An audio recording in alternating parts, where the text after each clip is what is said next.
Bienvenidos mis amigos de Magenta Radio a un video diferente. Esta sección que ustedes pues ya conocen, en donde tenemos unas personas bien interesantes que por supuesto nos cuentan cosas de su vida, también de su trabajo, etcétera. Y como ustedes ya lo están viendo en pantalla, hoy hemos traído a René Jiménez. René, bienvenido, ¿cómo estás? Hola William, buenas noches aquí. Bien. Ahí gozándome, digamos que las prefiestas navideñas y como juicioso en la casa. Ah, bueno, qué chévere que hayas aceptado la invitación. Yo sé que muchas personas pues ya te conocen y te van a seguir conociendo más, pero quiero también que tengamos un diálogo en el cual empecemos de lo fácil a lo difícil, ¿de acuerdo? Listo. René, Vale. si yo te preguntara a ti, ¿quién es René Jiménez? ¿Cómo te defines?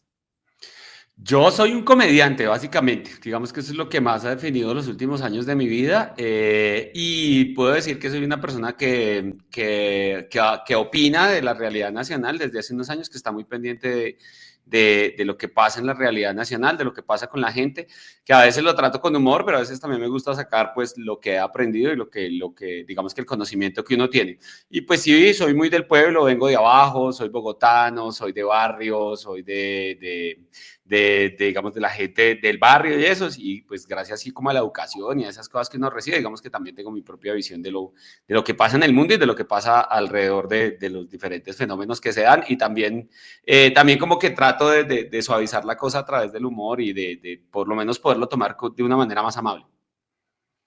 René, ¿cómo fue tu niñez? ¿Tú podrías decir que fue una niñez chévere, agradable o fue una niñez sufrida? ¿Cómo la analizas hoy ya después de tanto tiempo?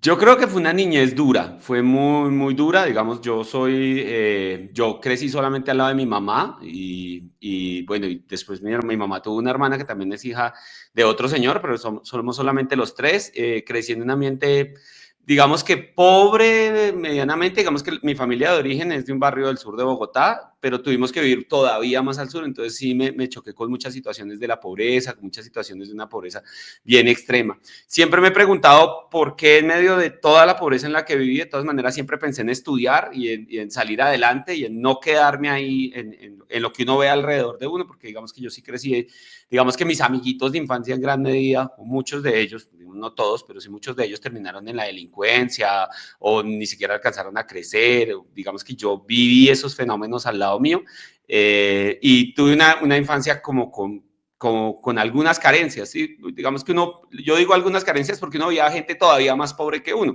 pero puedo decir que viví en inquilinato, que vengo de pieza de 2x3, que crecí con ese tipo de falencias. Creo que sí tuve como el cariño de mi mamá, ¿sí? Básicamente, tuve sí algunos problemas como con mi familia en marco general y tal.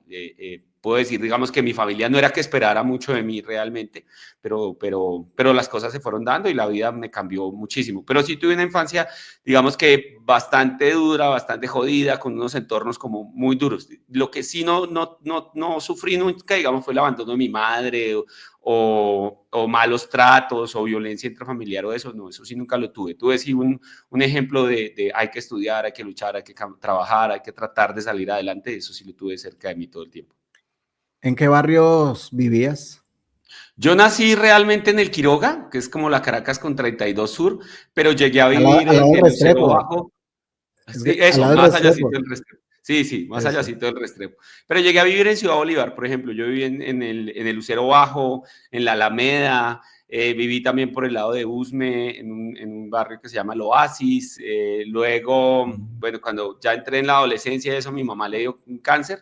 Entonces yo volví otra vez al Quiroga, pero vivimos en la Loma del Quiroga, que es digamos que una zona muy densa de la localidad Rafael Uribe Uribe. Ahí tuve que ver cosas muy duras, muy tenaces. Y ya luego el resto de mi adolescencia, cuando digamos que bajamos de la loma, seguí viviendo casi siempre en el Quiroga o por los lados del Gustavo Restrepo, esos laditos como hacia el lado del 20 de julio y eso.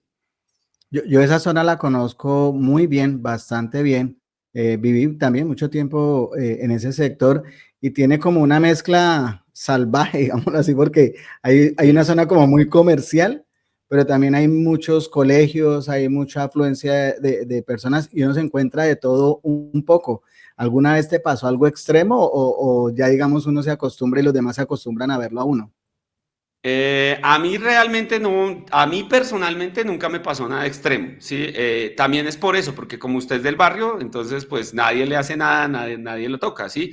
Pero por ejemplo, si tuve que ver morir a alguien, sí tuve que ver dos casos de sicariato así muy de cerca, muy realmente así a metros que se arma la grande. Tuve que ver, tanto como ver, no, pero sí sentir y salir a mirar, porque uno salía a chismosear, una masacre que hubo ahí en la Caracas con 33 Sur, donde en un asadero de pollos mataron 13 personas por allá como en 1991, 93. Tuve que ver, bueno, también ver como el paso del tiempo y el peladito que era bien y más o menos, y luego termina en la delincuencia, luego termina llevado por las drogas y esas cosas. Pero sí vivía esa realidad que tiene uno en el barrio de que como uno es juicioso y como decir, uno no molesta, no friega, entonces nadie lo toca, nadie le hace nada. Digamos que yo en mi propio barrio nunca supe lo que es que me roben o que me pase alguna cosa así mala por ese estilo. No, nunca. Pero sí, digamos, esas realidades de barrio y esas realidades de la violencia en Bogotá y de estos rollos, sí tuve que vivirlos muy de cerca y como te digo, sí, yo podría decirte, pues yo vi cómo matan a alguien, eso de todas maneras marca, sí, de todas maneras marca como una diferencia. Y crecí sobre la Caracas, entonces también tuve que ver varios accidentes de tránsito así, todos densos, todos tenaces, la polvorera volar al frente de la casa, porque en la loma, digamos, hubo polvorerías ilegales y uno veía ese tipo de situaciones, ¿no? Que hacían parte como del paisaje, que a uno se le volvían un poquitico paisaje, pero que ya luego con el tiempo analizando uno dice, uy, si el barrio era crudo, era duro, ¿sí? Era bastante tenaz. Y lo que tú dices, es un barrio con muchas cosas, ¿sí? Porque también hay gente, o sea, yo no puedo decir toda la gente del barrio es mal, ¿no? La gente del barrio inclusive tenía gente muy bien, tiene una zona más play que la otra, que a mí me parece una curiosidad, porque es que es un barrio grande, ¿sí? Tiene una zona como más play que la otra, tiene muchos colegios, es un barrio de 2 iglesias, es un barrio súper comercial, tiene una zona súper comercial que siempre ha existido, que digamos que eso sí marcó mucho mi infancia porque esa es la zona en la que uno se la pasaba y eso. Entonces como que contrastan todas esas realidades al mismo tiempo, sí, porque también hay gente allá que estudia, que trata de salir adelante, que trabaja, que digamos que eso sí lo tuve en mi familia nunca tuvo, en mi familia la gente pues todos trabajamos, casi todos logramos estudiar, mi generación casi toda fue a la universidad, yo creo que más de la mitad de mi generación, de mis primos y eso, los que crecimos ahí cerquita, fuimos a la universidad, entonces es como otra visión, otra forma de ver la cosa, pero sí, el barrio es denso. ¿Buen estudiante, mal estudiante o medio medio? Depende de la calidad de estudiante. Nada lambón y muy irresponsable para hacer entregas, pero era muy inteligente. Entonces, lo que eran previas, parciales, exposiciones, me iba súper bien. Tengo muy mala letra y soy muy desordenado. Entonces me iba muy mal con la entrega del cuadernito, con el cumplimiento de la tarea, con los dibujitos que había que hacer en el cuaderno. Con eso me iba muy mal. Y en el bachillerato alcancé a hacer 2 años en colegio y era un poco indisciplinado. Entonces tenía muchos problemas de disciplina, así que digamos, pues estudiar en colegios parroquiales también son como muy cansones, muy estresantes, de muchas cosas. Entonces digamos que era muy cansón. Y cuando mi mamá entró al cáncer, que era cuando yo ya tenía 13 años, ahí me tocó parar el colegio realmente. Entonces me tocó optar, bueno, mi madre sale del cáncer y me manda a los institutos de validación, pero la gente de los validaderos, o sea, yo era indisciplinado, pero la gente de los validaderos rompía todo récord y no se aprende mucho. Entonces realmente yo opté por una estrategia autodidacta y me la pasaba metido en la biblioteca, me la pasaba metido en la Luis Ángel Arango, digamos que la descubrí, ya la conocía, pero empecé a trabajar a los 14 años como mensajero, como domiciliario de almuerzos en el centro de Bogotá, en un restaurante de la 18 con octava y salía de ahí para la biblioteca y luego la biblioteca se me volvió a mí el hogar hasta los 15 años que presenté ya mi validación general, hice un examen de validación general que es el IFEX, que le da uno una vez el cartón y presenté mi examen de ingreso a la universidad y bueno, ahí ya la cosa digamos que cambió. Pero como estudiante neto del colegio, sí, los problemas de disciplina, era muy inteligente, sí, en matemáticas, en lenguaje, en todo era muy inteligente, sí, pero tenía bastantes problemas de disciplina y de entregas, de cuadernos, me da mucha pereza. Hay personas que obviamente están en el exterior y no comprenden mucho la figura de la validación. ¿Cómo la explicarías? La validación es realmente, es que son unos exámenes que permitía, no sé cómo funcionará ahorita, permitía presentar el IFEX, el Instituto Colombiano para el Fomento de la Educación Superior, para que le otorgaran a uno o grado por grado o el básico secundario, que era de sexto a noveno, o toda la secundaria, que digamos fue el que finalmente yo presenté, que va de sexto a 11, y ya te entregan tus notas, digamos, de los resultados de ese examen, y te servían como resultado de la prueba de estado, del famosísimo IFEX, y ya. Entonces, existen los validaderos, que son institutos en los que tú vas y aprendes, pero de todas maneras el examen te lo haces el IFEX. Y ya sabiendo que el IFEX era el que vendía los formularios, pues yo fui y compré el formulario directamente sin tener que ir al instituto, como digamos que a tomar las clases y eso, y presenté mi examen. Son 2 jornadas, igual que un examen del IFEX y de respuesta múltiple de varios tipos de pregunta, y con eso ya yo terminé teniendo mi título de bachiller.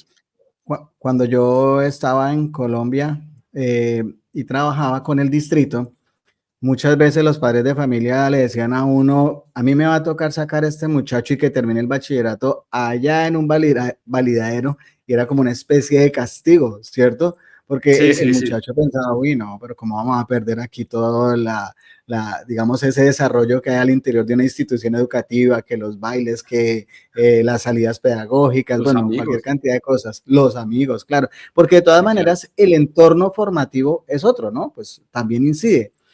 Creo que en el caso tuyo fue a la fuerza, o sea, te tocó, pero finalmente lo sacas adelante por otro lado, que es la vía difícil. Yo reconozco que esa que tú hiciste fue la vía difícil, porque de todas maneras ser autodidacta no es tan fácil. Sí, no es. Yo creo que de todas maneras, hay una cosa que de todas maneras sí le falta a la educación colombiana. Yo, por ejemplo, le decía a mi mamá que diga que no sé de dónde salió, pero a la educación colombiana le falta amor por educarse. O sea, que la gente entienda que la educación te permite no solamente el posicionamiento social o el dinero o el puesto que vas a tener, sino que tener conocimiento es algo muy valioso, es algo que te puede servir mucho y que te forma como persona. Creo que eso fue lo que me movió a mí a sentarme a estudiar y a leer una cosa y a leer otra cosa. Yo no puedo decir que haya empezado textualmente en la biblioteca leyendo ya libros de conocimiento de texto, no, yo empecé leyendo Mafalda. Luego empecé a asistir más por ir a estudiar arte. La biblioteca tiene una colección de arte impresionante, de libros de arte. Y luego como que ya me fui dando cuenta, me pasaba un fenómeno muy gracioso. Y es que, no sé, yo creo que los más viejos se acuerdan de los computadores del primer piso de la Luis Ángel Arango, donde la gente llegaba a buscar sus cositas. Pues yo ya le había cogido tanto el tiro a eso que veía llegar gente de los colegios que quedaba súper perdida. Entonces lo veían a uno ahí, sobre todo las chicas, ¿no? Lo ven a uno ahí como que uno sí se la sabe, y, ay, oye, me ayudas con tal tema y tal tema. Entonces yo empezaba a ver temas y empezaba yo mismo, entonces iba y buscaba, o sea, me quedaba la curiosidad de qué será eso, qué es eso, qué es eso, qué es eso. Y fui aprendiendo, sí, fui buscando cosas y cosas. Cuando me di cuenta que ya lo estaba haciendo, dije, bueno, vamos a tratar de resolver la baldor que está en la casa, porque en la casa de mis abuelos había una baldor, entonces ya empecé como a adquirir esas otras cosas y a buscar ya esas otras cosas. Y llegado el momento, mi mamá me preguntó, sí, bueno, ¿qué vamos a hacer? Y le dije, no, venga, compremos el examen a ver cómo me va. Y ella misma también me dijo, sí, compremos, venga, le compro el formulario, compramos el examen, digamos, a ver cómo le va y qué es capaz de hacer. Y pues una vez pasé ese examen, sí, también me dijo, le compro el otro, a ver si pasa. Sí, porque siempre le tuve ganas a la nacional y pues se me dieron las cosas.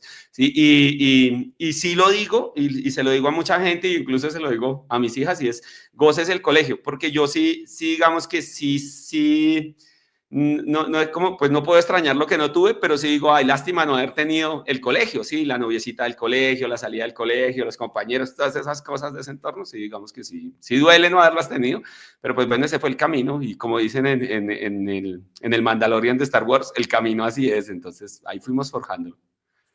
Bueno, imagínate que esta sección o esta lista de reproducción que encuentran en el canal donde hemos traído gente realmente espectacular, pues se llama Un Video Diferente porque aquí puede pasar cualquier cosa, y entre esas cosas que puede pasar nos pueden visitar personas muy queridas de la casa y que pues seguramente tú también conozcas, y pues le damos la bienvenida aquí a don Mauricio. ¡Ay, apareció el Yoda! Hola, Mau. ¿Qué más, mijo? Escuchándote. Qué Bien, curioso bien. lo que entiendo, porque fíjate que una de las grandes cualidades y de la forma como se identifican a las personas más inteligentes, precisamente es porque primero son desorganizadas, porque le prestan poca atención a la metodología de organización y todo lo ven en un mundo distinto. Y segundo, son indisciplinadas porque su capacidad de pensamiento siempre les da para cuestionar. Y aquel que cuestiona y aquel que se pregunta por qué y busca respuestas, primero son personas inteligentes. En el caso tuyo, te escuché todo desde que empezaste y me sorprende, de verdad me sorprende, porque cada día aprendo de ti muchas cosas, a pesar de que eres más joven. Aprendo que hay una capacidad de personas jóvenes enfocada en un cambio de pensamiento, que es lo que estamos buscando prácticamente en Colombia en todo sentido. Entonces, honestamente, hoy voy a hacerte unas preguntas como si para mí, porque lo eres, para mí, esto me va a meter con problemas con William por decir esto, pero para mí eres uno de los mejores candidatos que habría de verdad para ir al Congreso. Te veo más en el Senado que en la Cámara, pero no se da igual. Pero sí creo que eres una de las personas que tiene la capacidad, la visual completa de qué es lo que ocurre en el país y que puede hacerle grandes aportes, producto de lo que acabas de contar, de dónde vienes, tu procedencia, tu experiencia de vida como tal, ese deseo tan grande que tienes de transformar y cambiar las cosas. Veo mucho futuro en ti. O sea, si yo fuera ese Yoda que ve el futuro, yo te veo muy bien, te veo orientado a donde debes de llegar. Pero tienes que responder unas preguntas. Dale. Ahí tengo que William me vaya dejando poco a poco, irlo acorralando a ver qué pasa. Es de Mauricio entra, pero a 100 por hora. Sí, Sí, sí, no se es de pone una. con... Venimos. Bueno, listo. Bueno, va a llegar ese momento, así que ustedes que están viendo el video, pues si se perdieron en algún momento, por favor, repítalo, compártalo, porque estoy seguro que se van a encontrar con unas sorpresas bien interesantes. Sobre todo de la vida, pues que normalmente a veces uno trata de conservar como privada, que es un derecho natural, pero también las personas a veces quieren saber quién está detrás de la pantalla y pues eso es lo que nosotros también aquí facilitamos. Joven René, llegas a la universidad. ¿Qué fue lo que más te descrestó cuando llegas a tremenda universidad y como que se enfrenta uno con dos caras de la vida, ¿cierto? ¿Qué fue lo que más te impactó? A mí hay dos cosas que me impactan mucho de la universidad. Bueno, lo primero que yo tengo que decir es que me costó la escolarización, ¿sí? Porque de todas maneras ya había que entrar en el sistema más escolar, de presentar cosas, de trabajar en grupo y a eso no venía muy acostumbrado porque hacía mucho tiempo había dejado el colegio. Pero realmente la nacional me descresta. Uno, ¿cómo lo diría yo? Como el intercambio de saberes que hay entre diferentes carreras. ¿Sí? Y creo que la nacional tiene eso, la posibilidad de hablar con gente que estudia otra cosa y que ve el mundo de otra manera. ¿Sí? Entonces, aunque a veces en la sociología son como muy cerraditos, yo sí me di la oportunidad, por ejemplo, de andar con psicólogos, con filólogos, con gente de matemáticas, de física, de una gran amiga que es ingeniera. Entonces, digamos que esas otras visiones del mundo y esos otros conocimientos me parecieron siempre muy útiles. Y otra cosa que me descrestó a mí mucho es el pragmatismo de las personas que me dictaban. O sea, uno llega con esa intención de cambiar el mundo y uno llega como con toda la izquierda metida en la cabeza, ¿sí? Como que, ay, vamos a volvernos ultramarxistas y Camilo Torres y los movimientos guerrilleros y los movimientos de izquierda. Y a mí me tocó una escuela muy pragmática. El primero que me aterrizó me dijo, ustedes son muy románticos. Entonces, de una vez Eh, me aterrizaron y de una vez me René, cambiaron ¿qué, la forma de ver la cosa. disculpa, discúlpame que te interrumpa. ¿Qué año es ese? O sea, cuando entras a la Eso es universidad. 1996. No, Sí, yo perfecto. entré en el 96. Y, Listo, y, y continúa. ese es mi primer, digamos que esas son las dos cosas, el intercambio de saberes, el poder relacionarse con otras carreras, eso me gustó mucho, digamos que me aterrizó mucho. Y lo otro es ese pragmatismo, o sea, no es tan romántica la cosa, no es tan elevada la cosa, no es ¿cómo lo dijera yo? Como tan rebelde realmente la cosa, ¿sí? Sino que hay que tener ese conocimiento y hay que trabajar sobre la realidad que tenemos. Eso me pareció a mí, o sea, eso me volteó a mí toda la torta que yo traía en la cabeza. Mauricio. Tal vez una de las cosas que me preguntaría es, hablaste del cáncer de tu mamá, ¿qué pasó después con ella? ¿Qué pasó? Ella realmente es un milagro del sistema del Instituto de Seguros Sociales. A ella le extraen un tumor grandísimo, digamos que está entre la base de la columna y el colon, Y después de eso viene un periodo de recuperación, le hacen una radioterapia. Ella no vuelve a trabajar, digamos que durante unos meses trabajó en varias cositas que medio podía hacer y eso para podernos dar de comer, para poder pagar el arriendo, para podernos mover, y finalmente mi mamá termina pensionada. Mi mamá es pensionada por invalidez del Instituto de Seguros Sociales, eso sí, tengo que decirlo, con un salario mínimo, y finalmente vive su vida ya digamos que bastante resentida porque ya le tuvieron que hacer muchas operaciones, con el sistema digestivo bastante resentido, y aún vive. Mañana pasaré el día con mi madrecita linda, bella y hermosa. Bien. Mañana, dice René, es porque el día que estamos haciendo este programa es 24 de diciembre en Australia, pero 23 de diciembre en Colombia. Bueno, entonces, estás ahí en ese entorno en donde le pasan a uno demasiadas cosas, ve mucha gente, entiende también que el conocimiento viene de varias formas y a veces también en las personas que uno menos cree. Alguien que te haya marcado en la universidad, que uno diga, hijo de madre, yo no me imaginaba que este tipo, que esta muchacha fuera así, pensara de esta manera, y queda uno como choqueado.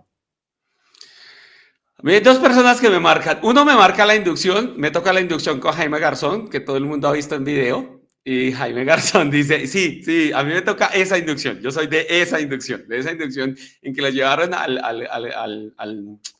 al teatro, ¿sí? Lo llevan al León de Grave y él da una charla que ahora está en video, que por ahí yo la he visto en video.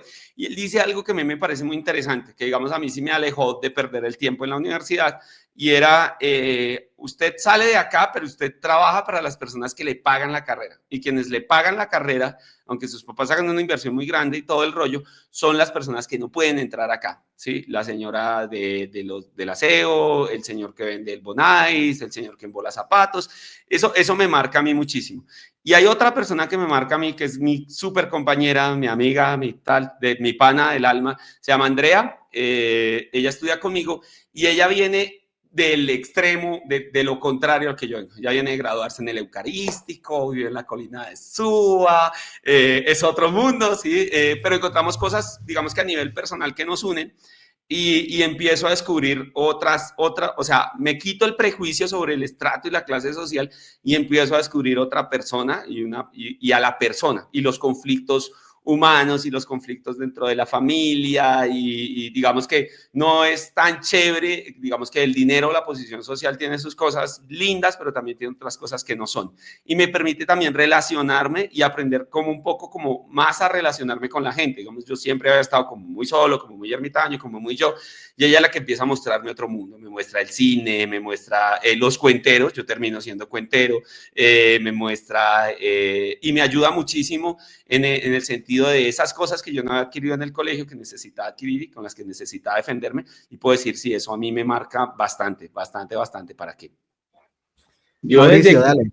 Yo desde que conocí a William y en alguna ocasión tocamos el tema de René Jiménez, yo le decía que era, para mí, desde mi perspectiva, era el renacer, llamémoslo así, de Jaime Garzón. Yo decía, si tú lo analizas, tiene mucho de Jaime Garzón, mucho, mucho. Su humor negro, su estilo de hablar, la forma a veces desmesurada y sin importarle la consecuencia de lo que dice, lo hace y punto.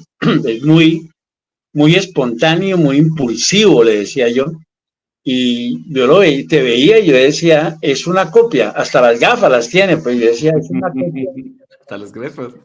Y creo que para todo fue una inspiración enorme. Yo cada vez que veo videos del tipo, yo literal lloro y digo, uy, tenaz.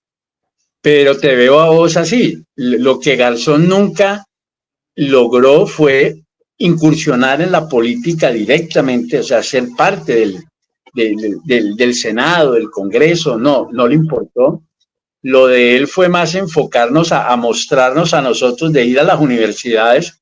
Él estuvo en Cali, en la Universidad de Santiago, en la Universidad del Valle, y daba sus charlas donde uno, en medio de las risas, uno decía, tiene toda la razón.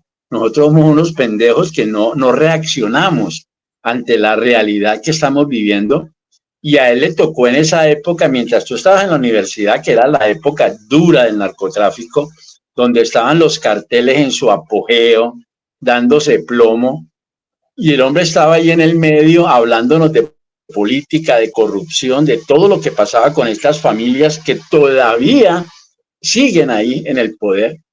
Y entonces, no sé, siempre desde que te vi le dije a William, es un Jaime Garzón nueva versión, el 2.0. Así te vi.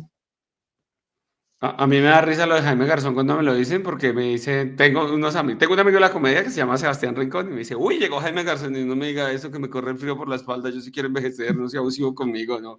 Y creo que sí, de todas maneras hay algo de Jaime en el sentido del humor, ¿sí? En algún momento sí dije, este país necesita un humor político que vaya más allá, ¿sí? O sea, y el humor puede ser la herramienta a través de la cual mostrar cosas o mostrar diálogo. Yo empecé a hacer cuentería, una cuentería, digamos que la primera vez que yo vi unos cuenteros muy aburridores de la Nacional, muy antropológicos y tal, y yo dije, esta vaina es súper harta. Luego descubrí gente en la calle, descubrí a Julio Rodríguez y otra gente que estaba en las calles que hacía humor. Entonces yo dije, el humor es una muy buena forma de decir cosas sin mamertearse.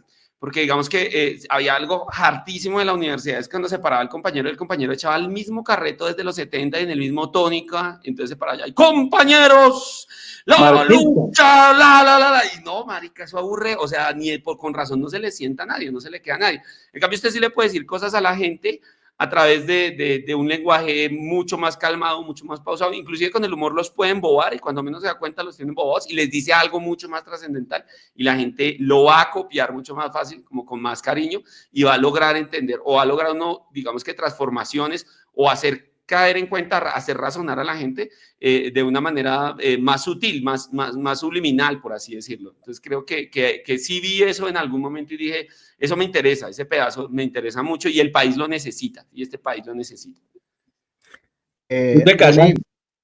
Dime. ¿Tú te casaste? O sea, en la iglesia. No, casado, no me tiré la plata en eso, eso es mucha plata, Mauricio, eso vale un montón de billete y para darle comer a otra gente que va. Yo me fui a vivir con ella desde, bueno, yo estuve en la Nacional, luego pasé unos años por ahí, luego me vine para Tunja, y aquí vine, digamos, y me iba a quedar 6 meses en Boyacá, y aquí me quedé y empecé a estudiar economía en la universidad y ahí conocí a la chica que es la mamá de mis hijas.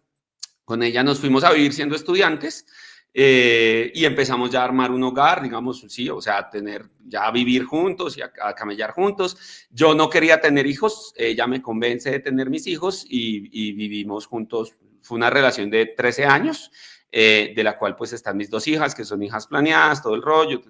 Construimos una casa muy linda en un lugar muy bonito de Paipa, una casa bastante bella, una buena inversión económica, y nos separamos. O sea, viví en unión libre y decidimos terminar con la cosa se terminó. Pero casado con anillo no. Yo te lo preguntaba porque trataba de imaginarme a René Jiménez arrodillado con un anillo diciéndole a la novia que si quiere ser su esposa y ella preguntándose, ¿este mame estará mamando gallo? ¿Qué carajo? ¿Este mame estará hablando en serio? No, no, pero sí lo pedí con anillo y tal, o sea, sí le dije en algún momento, venga, yo sí quiero que usted sea mi compañera sentimental por siempre, pero ya vivíamos juntos inclusive, ¿sí? Ya vivíamos juntos cuando vale. Se lo dije, se lo propuse. Sí hicimos una boda muy hippie, una boda los dos, ¿sí? O sea, los dos fuimos en el lugar donde construimos nuestra casa. Cuando ya habíamos comprado el lugar en donde íbamos a construir la casa, fuimos los dos, bonitos, hicimos un intercambio de argollas y un intercambio de votos y sí, fue, digamos, de esa manera, una manera más personal. Y sí, y no lo voy a negar, ¿sí? Cuando ella dijo, ¿y el matrimonio? Le dije, no, esa plata me sirve para echar el techo.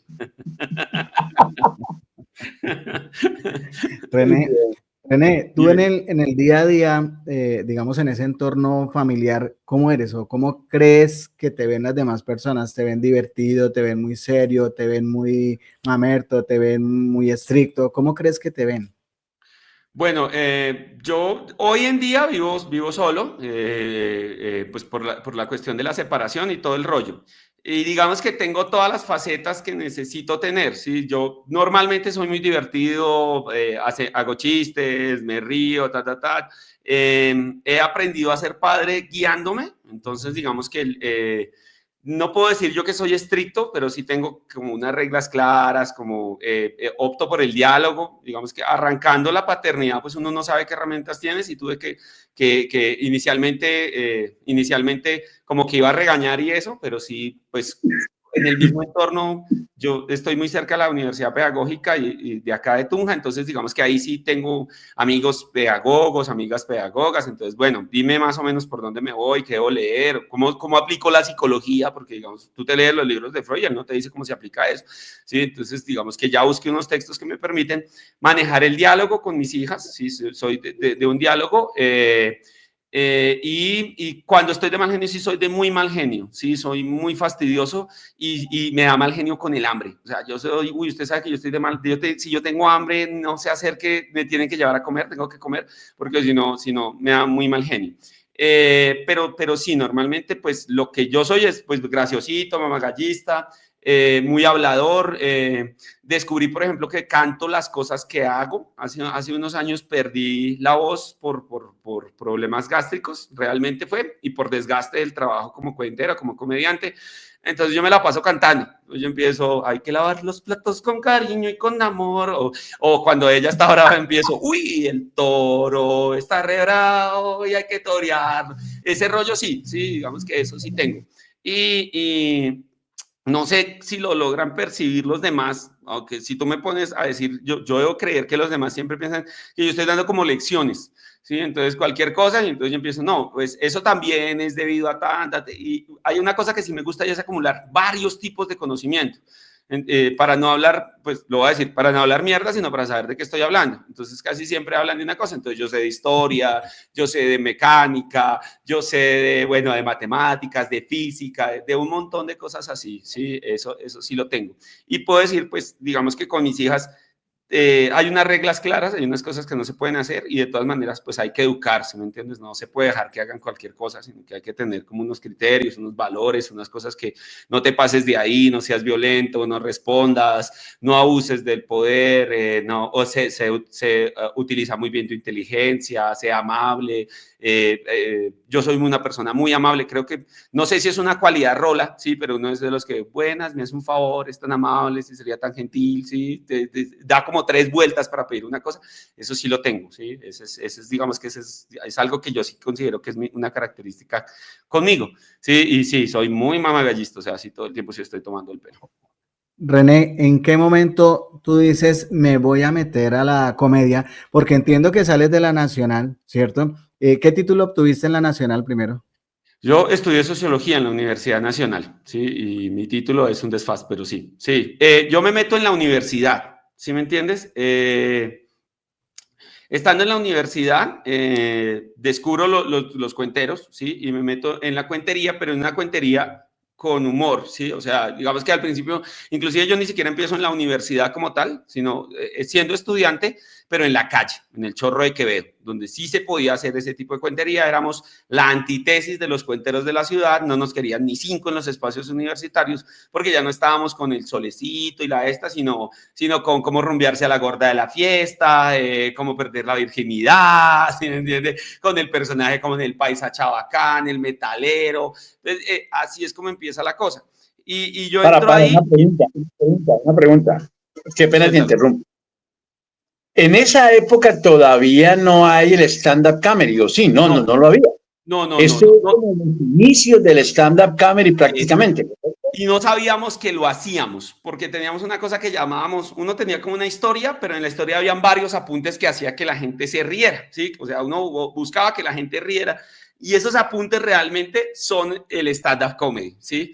Luego con el tiempo, como en el 2011, pero yo me quedo ahí, inclusive trabajé en buses, en una época nos sacaron del Chorro de Quevedo, y lo otro era que era muy buen negocio. O sea, yo ya tenía para copias, para almuerzo, para transportes, lo que sale caro en la universidad, ¿sí? Y la pasada de la mochila era muy buen negocio, yo descubrí que era muy buen negocio. Es más, tenía dignidad, tengo un amigo que se llama Albeiro Melo, y Albeiro Melo trabajaba en los buses. cantaba y contaba cuentos en los buses y me decía, camine para los buses. Y yo, no, yo que me voy a subir a los buses, yo soy de las familias bien del Quiroga.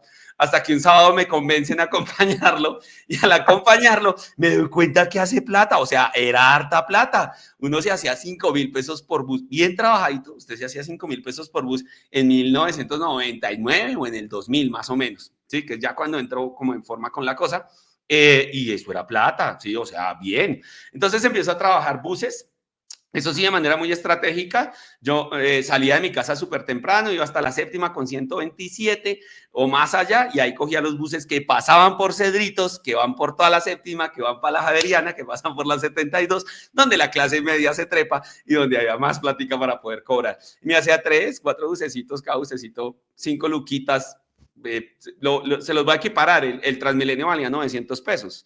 Y hoy el Transmilenio vale 3.000 pesos. Entonces yo me hacía 5.000 por bus, me hacía 15.000 en la mañana y me hacía otros 15.000 en la tarde, me ganaba 30.000, que era como hacerse hoy 90.000 pesos. Y en el bolsillo de un estudiante, eso a diario era muy buen negocio, era muy, muy buen negocio. Luego ya un día por pura casualidad descubrimos Salitre, los bogotanos recordarán, al frente del centro comercial, ¿sí? Y ahí la cosa también fue mucho más rentable los fines de semana. Y ahí sí descubrimos que lo que estábamos haciendo se parecía mucho a la comedia gringa, ¿sí? Y entonces empezamos a explorar las formas del stand-up comedy, luego aparece Andrés López, que trae eso, luego aparece Gonzalo Valderrama, que ya trae la teoría desglosada de lo que se está haciendo en Estados Unidos, y se empieza a hacer comedia. Y yo puedo decir que yo fui a la universidad como muchos, digamos que empecé haciendo la cuentería y la comedia diciendo, cuando termine, soy un profesional y vivo de mi profesión, y eso fue totalmente falso. Cuando vi que la cosa ya iba a llevar un montón de materias, yo ya no quería la universidad, yo quería seguir siendo comediante. Por eso cuando a mí me preguntan, ¿usted qué es? Yo soy un comediante, yo pertenezco a esa gente, hago parte de ese combo y soy un comediante. Eso es básicamente lo que yo soy, ¿sí? Que luego se dan otras cosas alrededor de eso, pero yo soy un comediante. Bien, resulta entonces que eres un comediante prácticamente nato, haces todo ese tránsito por la universidad, resultas allá en Boyacá, ¿por qué? Yo resulto aquí en Boyacá porque yo toco saxofón. ¿Dónde estará mi saxofón? Por acá está mi saxofón. Yo toco saxofón. Entre todas las cosas que hacía para quemar el tiempo, no mentiras, tocaba saxofón, así descubrí a los curas del 20 de julio. Realmente descubrí a los curas del 20 de julio un día que me asomé allá a un centro juvenil que tienen y allá conocí un curita que era músico y yo toda la vida había querido tocar saxofón. Entonces el cura, le dije, ustedes deberían enseñarme a tocar saxofón. Y él me dijo, ¿y usted qué me da? Y le dije, pues yo le traigo machinos para que les enseñe música. Y realmente terminamos montando una banda de 40 personas. Yo le debo mucho a ellos porque él no sé, pues algo me habrá visto, ¿sí? Y decide apoyarme y decide darme salario, trabajar en la que trabajé para ellos durante mucho tiempo y me paga el curso de música. Bueno, él me enseña la básica, pero él me paga el curso de música en la Sinfónica Juvenil de Colombia. Yo toqué en la Sinfónica Juvenil de Colombia. Escuchemos un solo, danos un minuto. No, ¿cuál solo? Se los voy a mostrar. Mire, este es mi saxofón, es un saxofón soprano, todavía lo tengo. Este es un regalo inclusive del curita.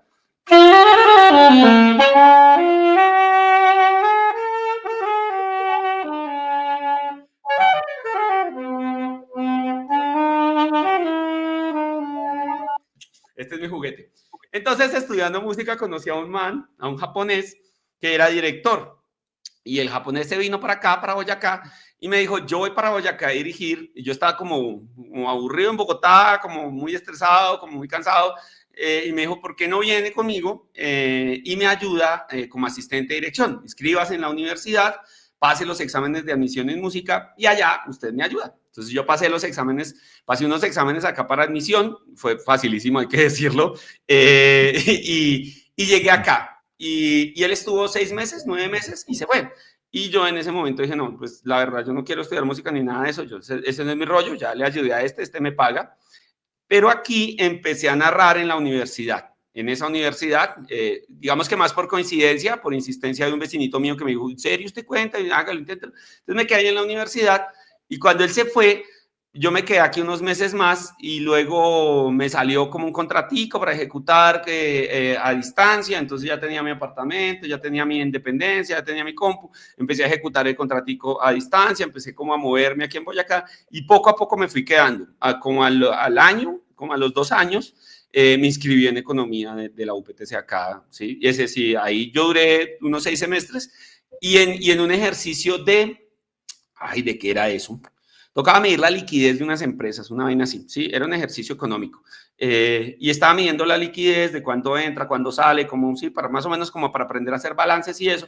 Me hice mi propio análisis económico de cuánto gano, cuánto tengo, cuánto no tengo, cuánto me puede dar la comedia y dije, no, ya no voy a estudiar más, yo no me voy a joder más con nada de esto, voy a vivir de la comedia y esa va a ser el resto de mi vida y eso es lo que yo quiero hacer y realmente es donde puedo decirlo, puedo ser muy realista, en donde mejor me siento es cuando yo me paro en un escenario y echo mi carreta y me río con la gente y los tengo aquí en la mano y subo y bajo y esas montañas rusas hacer reír y luego hacerlos sentir otra emoción.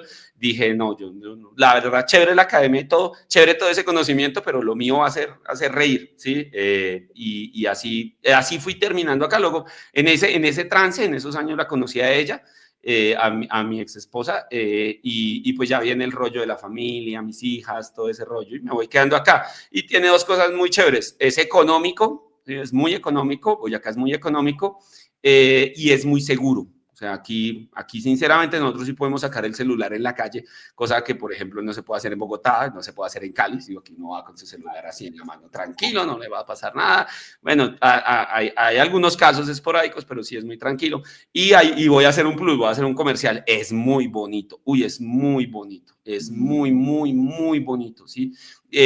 Puedo decir que el hecho de que, como soy cuentero y eso, y comediante, entonces me contratan, conozco como 70 municipios del departamento, conozco todo el departamento, todos sus pisos térmicos, y es muy bonito. Y viviendo en Paipa, por ejemplo, porque la casa de mis hijas es en Paipa, tuve la oportunidad, pues salía, me la pasaba metido en el campo, me la pasaba en bicicleta por ahí metido en el campo, es muy bonito, este lugar es muy bonito.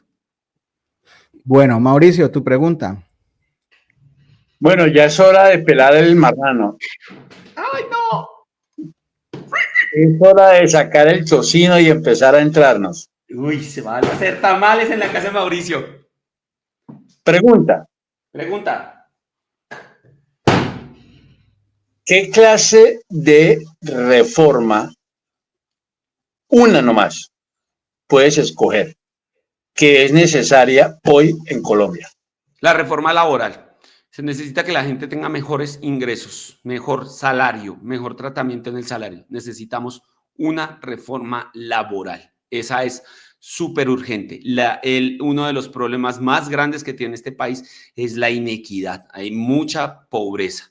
Sí, y eso lo juntaría, y yo sé que me dices que una sola, con una reforma tributaria. Los ricos tienen que pagar lo que hace falta por pagar de impuestos en este país, porque esos impuestos se necesitan, son ultra necesarios. La OCDE ya dijo que nuestro nivel de tributación debería ser casi un 50% más, digamos que un 25% más hoy en día, donde son 500 billones, pero deberíamos estar por encima de los 650 billones de pesos al año en impuestos, y esos son impuestos que han dejado de pagar los grandes capitales de este país. Eso me parece súper importante porque superar la inequidad es algo que necesita muchísimo este país, que yo lo digo muchas veces, tú, yo, nosotros, vosotros que tenéis computador y nos ven, somos clase media, media baja, pero hay un montón de gente que no tiene ni siquiera para comer.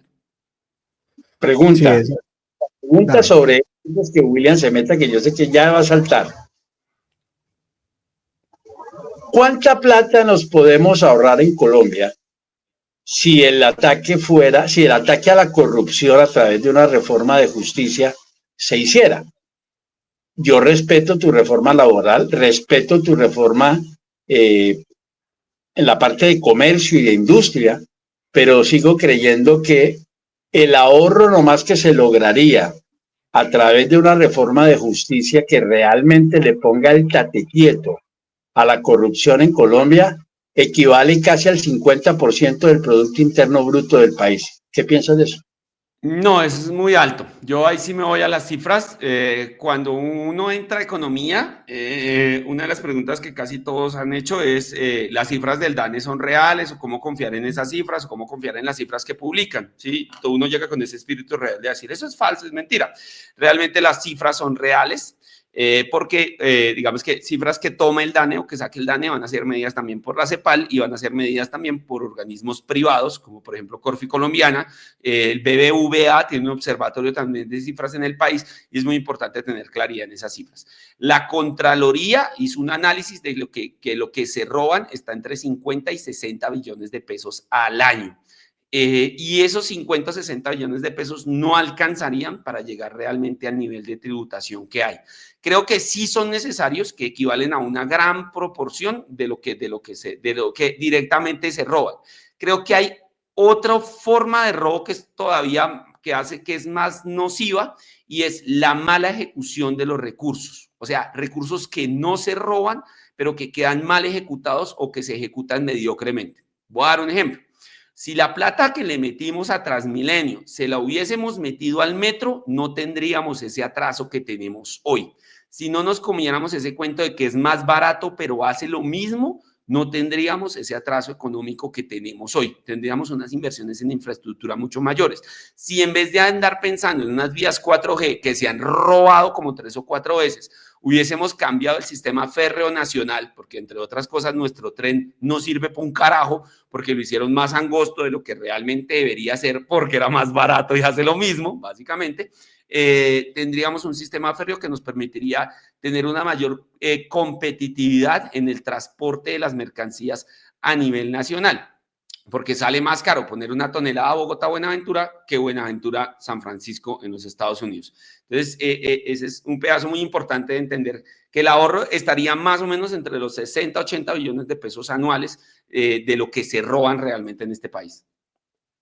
En lo que tú hablas de corrupción, debe incluirse en corrupción la evasión de impuestos, la cual es altísima, altísima.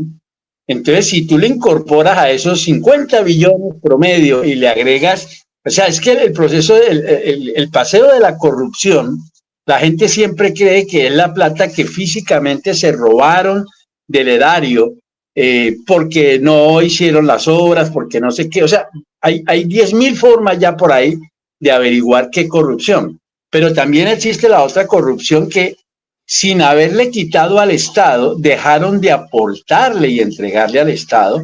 Entonces, cuando tú empiezas a sumar el porcentaje, ya de pronto no son 10 billones ni 20, puede ser más. Esa es la pregunta que yo a veces me hago. Respeto mucho lo que tú dices sobre la parte laboral y la parte de la industria, la reforma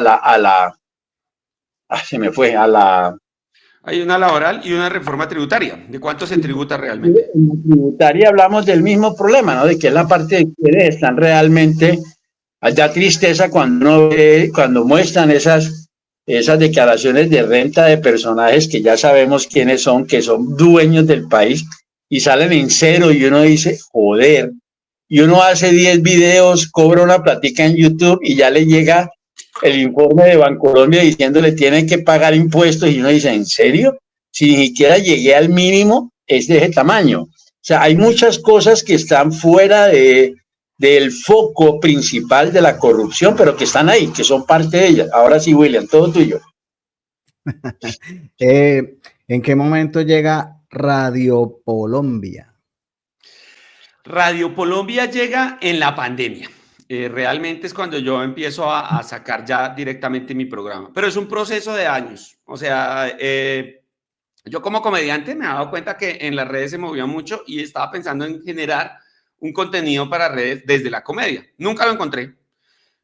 Y en el paro agrario del año 2013, sí, en el año 2013, la situación acá en Boyacá se calienta mucho, pero nadie informa. Entonces, digamos que yo empiezo a moverme, es en X, sí, en Twitter, para informar.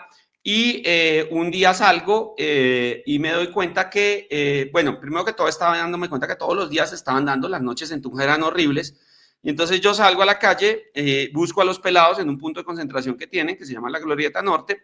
Cuando llego al punto de concentración, los chinos me cuentan todo lo que está pasando y me dicen, van a declarar toque de queda, nos van a encerrar, pero nosotros nos vamos a dejar encerrar, vamos a salir a la calle. Le digo, no, ¿cómo van a salir a la calle que lo sigan cascando? Eso es una idea muy tonta, o sea, dejen de confrontar, porque confrontando realmente no se va a lograr nada. Necesitamos algo que genere otro tipo de impacto y que no los exponga tanto, porque a la gente la están levantando y le están pegando durísimo.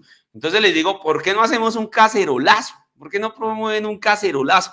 Hagamos un cacerolazo. Yo lo he visto, lo vi que lo hicieron en Argentina, lo vi por las noticias que alguna vez lo hicieron en Caracas. Yo lo había visto por noticias, dije, y es chévere porque además nadie se expone. Usted lo hace desde la casa, lo promovemos a través de redes y lo hacemos en la casa y así nadie tiene que salir a las calles. Y el que no sabe o no se ha enterado, pues con la caceroleadera suya va a salir a preguntar qué es lo que sucede.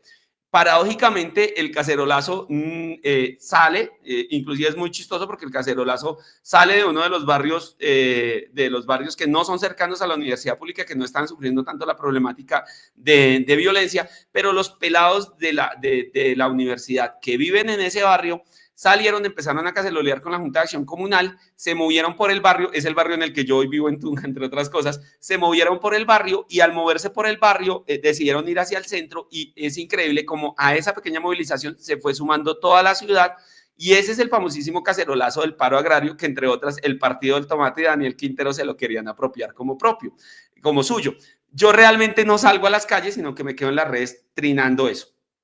Años después, digamos, eso fue un éxito, eso fue un boom nacional, aquí salieron como 3 noches seguidas, yo finalmente pude salir la última noche a ver qué era lo que había pasado con mi mega ideota en redes. Años después llega el paro camionero, que yo ya estoy viviendo en Paipa, y yo salgo de puro chisme, o sea, en la noche anterior se había escuchado el detonar de los gases, se había escuchado todo el problema, yo salgo de puro chisme, lo mismo, a buscar el punto de concentración donde están los camioneros y a preguntarle a los camioneros qué pasó, ¿sí? ¿Qué fue lo que pasó anoche? Los camioneros me explican que la policía llegó, les pateó la sopa, y eso no se le hace a un boyaco, les patearon la sopa y la gente se prendió y se estaban dando durísimo. O sea, yo salí y había unos camioneros y eran los mineros porque había unas minas de carbón. Y claro, esos señores tienen una mano que es 2 veces la mano de un señor de esos, llevaba una piedra más grande que mi mano y tenía a los policías a 200 metros y les empedraron a uno. Yo veo eso y yo ya no me acerco a la zona de fuego, pero sí voy a hacer un video mostrando lo que está pasando porque esto no está saliendo en noticias. Y ellos ya llevaban un mes sin haber bloqueado, o sea, a la orilla de la carretera, que eso sí lo veía yo todos los días, yo tenía que estar viajando Tunja, Paipa todos los días, pero trabajaba en Tunja, pero vivía en Paipa que está a 40 minutos. Entonces yo hago el video y ese video se vuelve súper viral, 7 millones de reproducciones, esa vaina corre por todo el país, por todo el mundo. Yo digo a Santos que es un hijo de puta, que cómo se le ocurre decir que el tal paro no existe si esa gente está acá y la están levantando y no los escucha. Ese es el segundo. Y luego la gente empieza a decirme, haga más videos, haga más videos, haga más videos de opinión, haga más videos. Entonces yo hacía videos esporádicos, ¿sí? Por ahí cada vez que pasaba algo hacía un videito y daba mi opinión, hacía un videito y daba mi opinión. Y antecitos de la pandemia, la gente me dice, haga unos, ¿sí? Que la gente me mandaba preguntas. Entonces yo les dije a mi audiencia, le dije, vamos a hacer 2 programitas a la semana, les voy a salir 2 veces a la semana y les contesto sus preguntas. Entonces yo miraba las preguntas que la gente mandaba y contestaba las preguntas y luego dije, no, yo voy a escoger el tema, ¿sí? Yo voy a escoger el tema del que les voy a hablar y justo ahí cae la pandemia. Entonces yo empiezo a hacer todos los días un programa sobre lo que pasa, tratando de meter, hoy en día no tiene tantos elementos humorísticos, porque inicialmente trataba de meterle muchos elementos humorísticos, pelucas, personajes, más mamadera de gallo, pero la gente lo va transformando en algo más pedagógico, porque en medio de esa mamadera de gallo explicaba cosas. Entonces les decía, bueno, esto que está pasando sucede por esto, y el antecedente histórico es este y esto, y empiezo a sacar ese conocimiento que he adquirido en la universidad, que he adquirido en la lectura, y la gente empieza a voltear el programa y a decirme, no, muéstrenos más ese conocimiento y eso que usted sabe, sí, muéstrenos más de eso.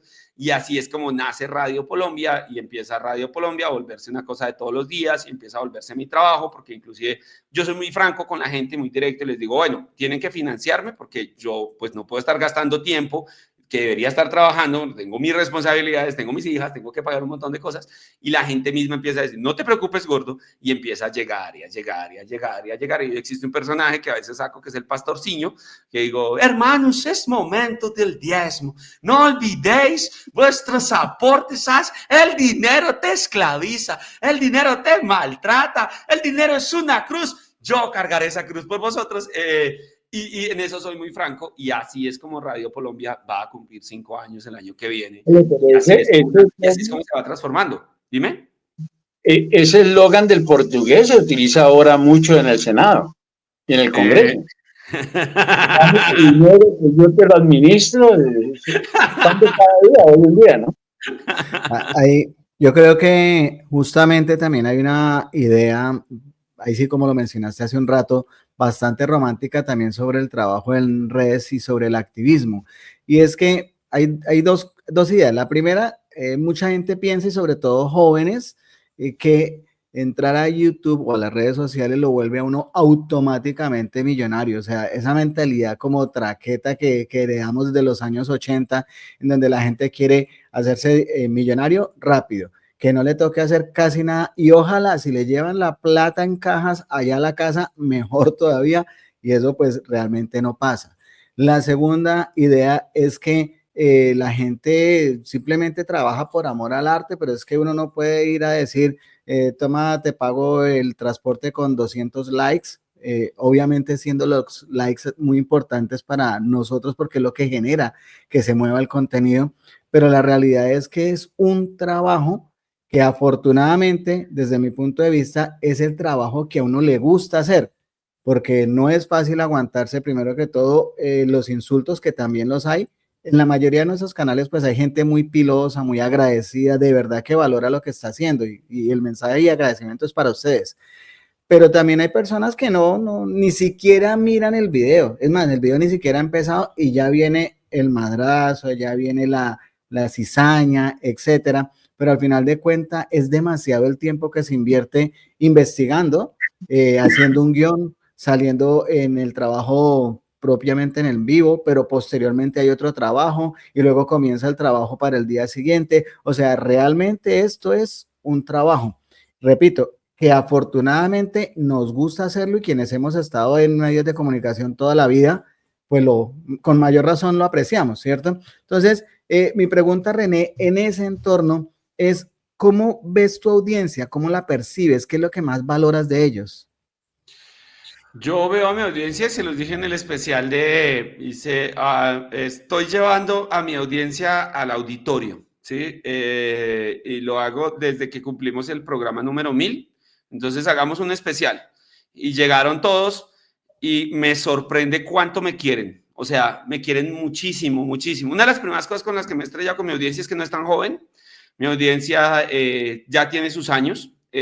Otra de las cosas que me he estrellado con mi audiencia es que mi audiencia es muy preparada, digamos que no toda, pero hay gente muy preparada. O sea, yo me encuentro gente que me dice, yo soy economista y usted es un duro, mano. Yo soy abogado o soy profesor de tal universidad y usted me parece maravilloso, súper. Yo trabajo con derechos humanos en la Cruz Roja, en Ginebra, y usted es un berraco, usted es un duro, usted lo que hace, nadie más lo logra hacer. Y eso fue una estrella. Y yo los percibo como una familia, porque el cariño que esa gente me tiene es impresionante. O sea, yo nunca dimensioné que me quisieran tanto, ¿sí? El cariño. Y a mí me pasa una cosa muy chistosa, es que primero que todo, cuando empiezo a hacerlo, lo hago en Paipa. Entonces vivo en la zona semirural del municipio, entonces no tengo contacto con nadie. De todas maneras, la gente del pueblo es más distante. En mi pueblo no debo tener muchos seguidores, en el pueblo donde vivía. Acá en Tunja tampoco tengo tantos seguidores. Mi masa de audiencia está en Bogotá, en Medellín, en Cali y afuera. Tengo muchísima gente afuera del país. Entonces, cuando ya voy a Bogotá, yo hago el show se demora 1 hora, pero duramos otra hora y más repartiendo fotos, la gente tomándose fotos, abrazándome. Cuando me paro en el escenario, el aplauso dura eternidades y la gente me quiere y la gente me abraza y la gente me muestra ese afecto, y me encuentro a la gente en la calle y me encuentro gente de todos los estratos sociales. Mira que me pasó una muy chistosa. Fui a hacer un show a Bogotá Entonces fui, hice mi show, el productor me dice, mañana necesito hablar con usted, nos vemos en el Andino. ¿Sí? Para los que no entienden, el Centro Comercial Andino es lo más high de la ciudad. Si acaso hay otros dos que lo igualan, pero es súper estrato 6, es en el Chicó. Entonces yo llego a la zona de los cafés donde es y se me acerca una mona, pero una mona de caricatura divina, hermosa, preciosa, alta, un cuerpazo. Se le notaba el high, el carro M por todo lado. Y me dice, ¿tú eres René? Y yo juraba que me estaban haciendo una pega. Yo, ¿dónde estarán estos desgraciados, Dios mío? No, yo te veo, yo te sigo, genial, me parece el carajo tu programa. Es más, ahí viene mi novio. Y el novio era una percha así ancha, más grande que yo. Yo dije, o me van a meter la mano, me están grabando. No eran mis seguidores. Foto de tal, como a los 15 minutos llegó mi productor, le conté y el man me dijo, pues que a usted sí lo conocen a pesar de que no. Entonces, yo percibo a mi público más como una familia. Lo mismo pasó este sábado que tuve show en Bogotá y fueron y era un show de fin de año y la gente lo quiere a uno entrañablemente. Yo creo que hemos creado como una comunidad, yo puedo decirlo, yo no soy de los que más seguidores tienen, hay otros que tienen más seguidores, ¿sí? Gio, Wally, Levi, pero el cariño de la gente y la comunidad, como la familiaridad que hemos creado, es una cosa muy bonita, es muy, muy bonita.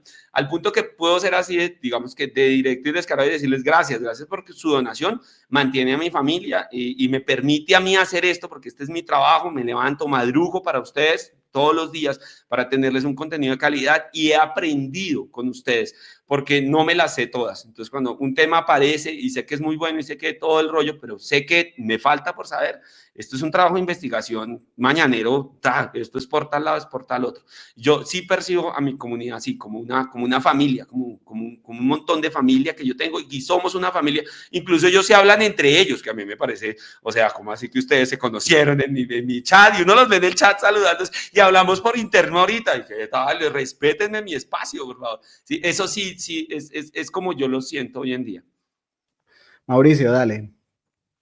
No, a mí me pasa, eso que estás diciendo me pasa lo mismo. Yo no tengo gran número de seguidores, pero tal cual como tú dices, apenas se abre el espacio, se abre el video, uno ya reconoce los nombres de la gran mayoría y la interacción es increíble porque es muy familiar lo que tú dices.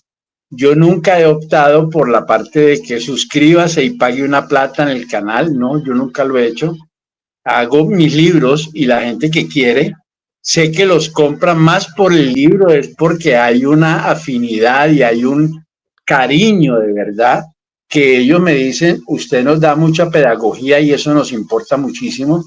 Mi audiencia está de los 55 años para arriba, o sea, yo soy el cucho de los cuchitos también. Entonces, me siento muy orgulloso de ellos, los quiero mucho.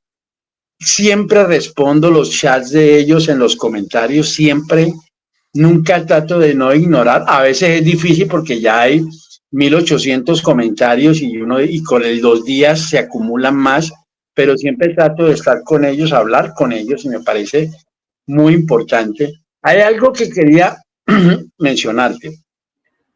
Cuando uno se encuentra personajes, y esto ojalá no lo tomen a mal, personajes que hacen es youtubers de entretenimiento, tipo Epa Colombia, tipo, ¿cómo se llama? La Liandra, como se llama, que uno ve que acaba de comprar la Liandra una camioneta de 800 millones de pesos y le regaló a la mamá una casa de 500 millones porque recibe mensualmente no sé cuántos millones.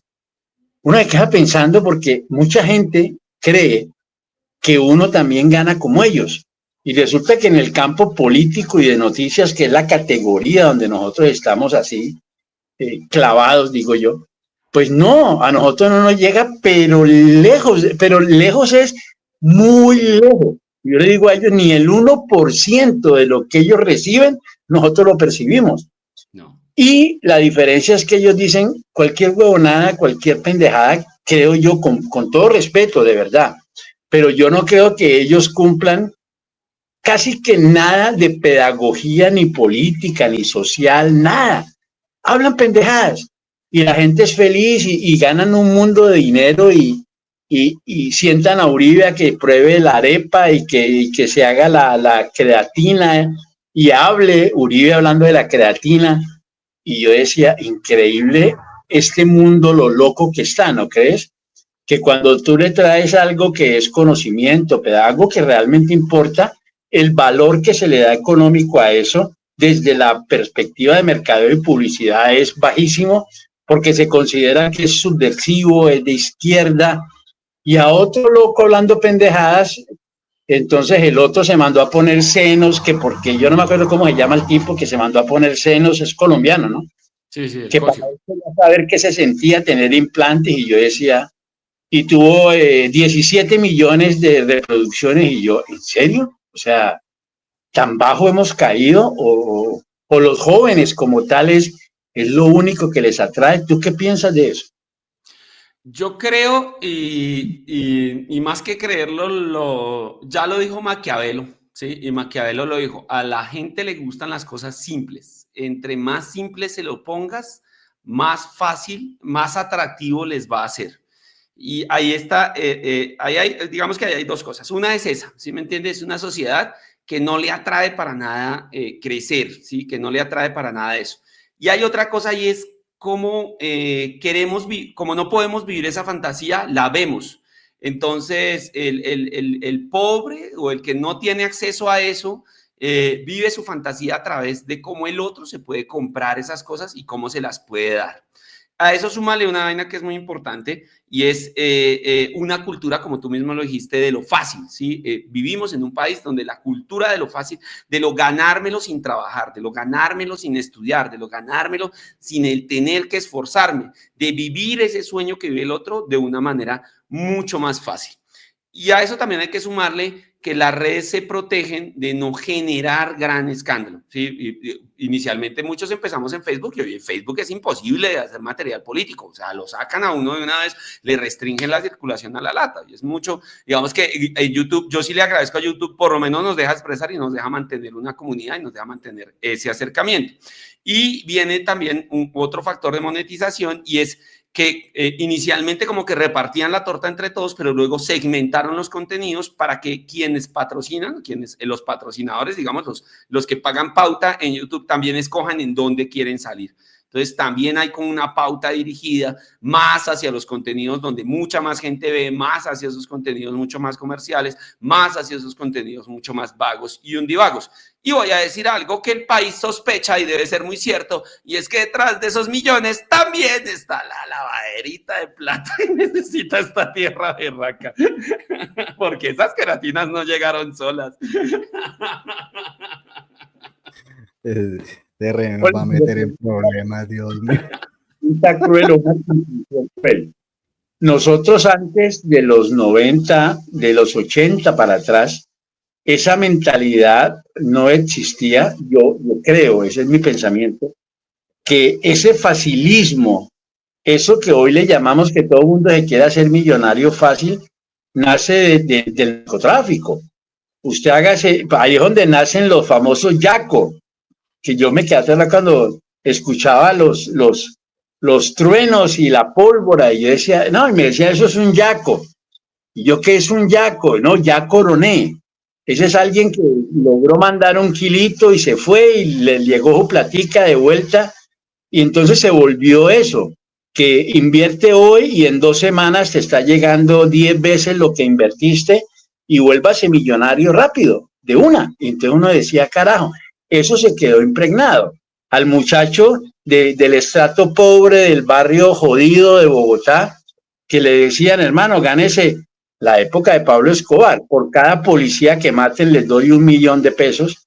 Y el pelado decía, yo cómo me gano 1 millón de pesos, salgo, consigo un cuchillo, una pistola y le pego un tiro, mato 2 policías a la semana, ya hice el billete.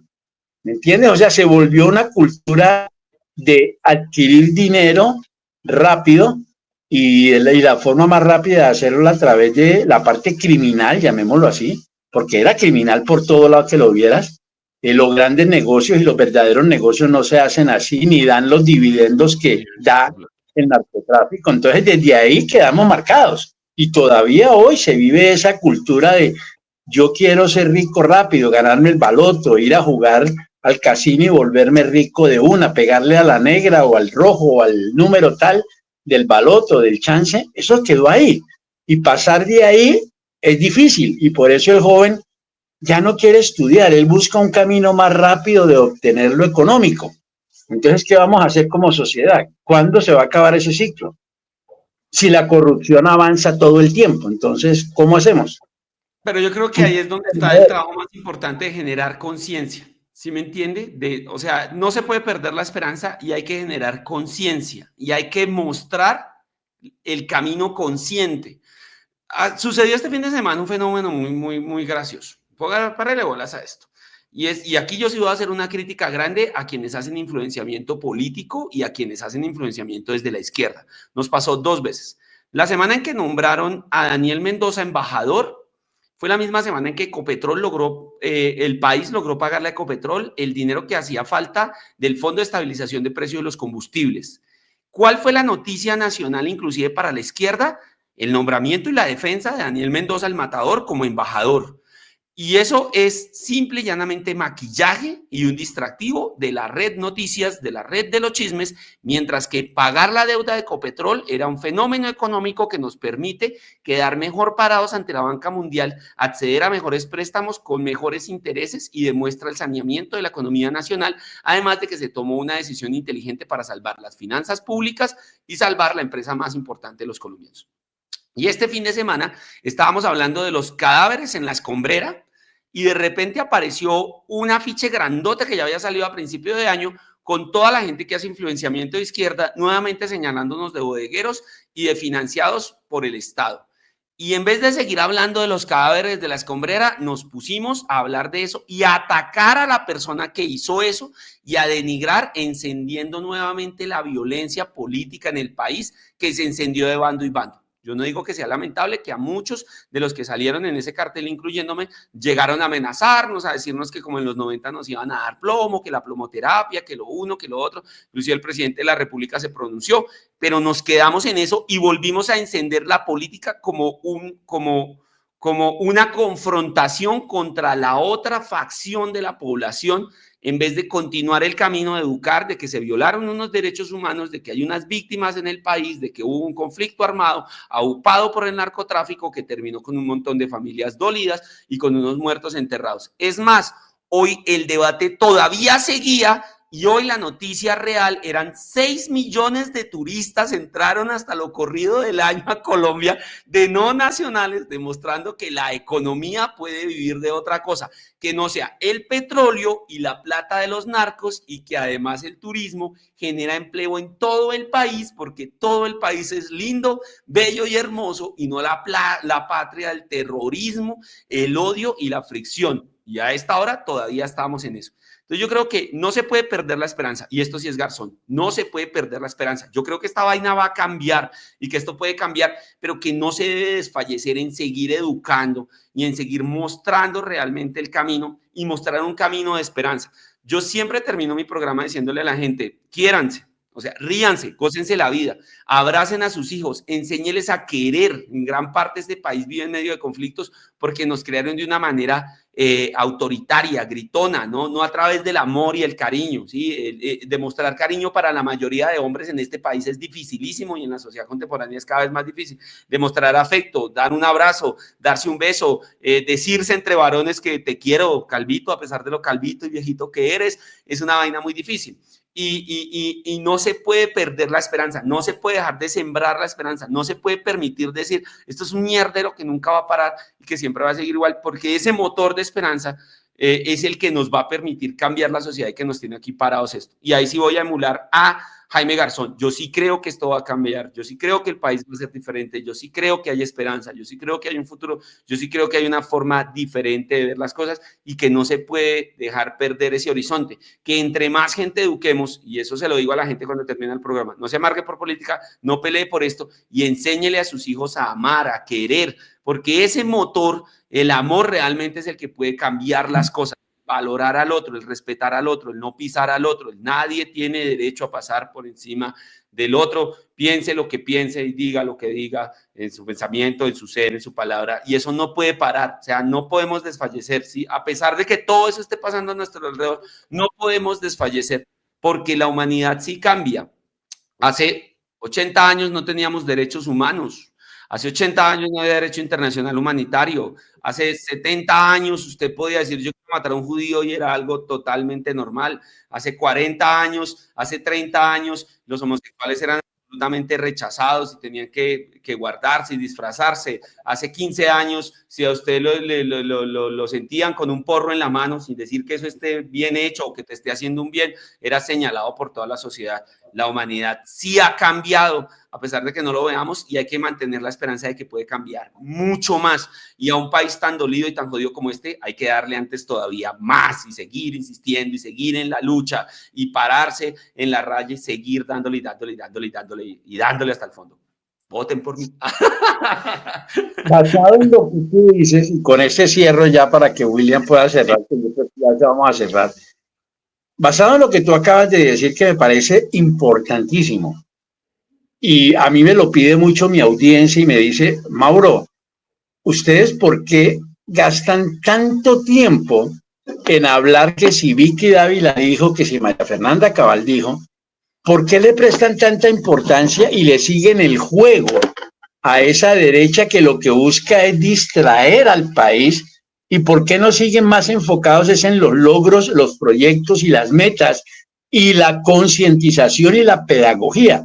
¿Tú estarías dispuesto, y esta es una buena pregunta, y ojo que es muy berraca, tú estarías dispuesto que lo que sigue de acá para el 2025, que va a ser una maratón de pedagogía primero, de tratar de atraer a nuevas personas que no han tenido conexión con el progresismo, ¿tú crees que estarías dispuesto a sacrificar el no votarle corriente más a la derecha y dejarlos que sigan con su discurso que no cambia, es el mismo, es lleno de mentiras, de argumentos? ¿Estarías dispuesto a parar ahí y decir, aquí no se vuelve a hablar más de esto y yo voy a seguir mi trabajo de pedagogía? Porque yo creo, opinión personal, que si todos lo hiciéramos, esto cambia. Esta percepción de nuestros seguidores cambia totalmente. Olvidémonos de ellos, que hagan lo que quieran, digan lo que quieran.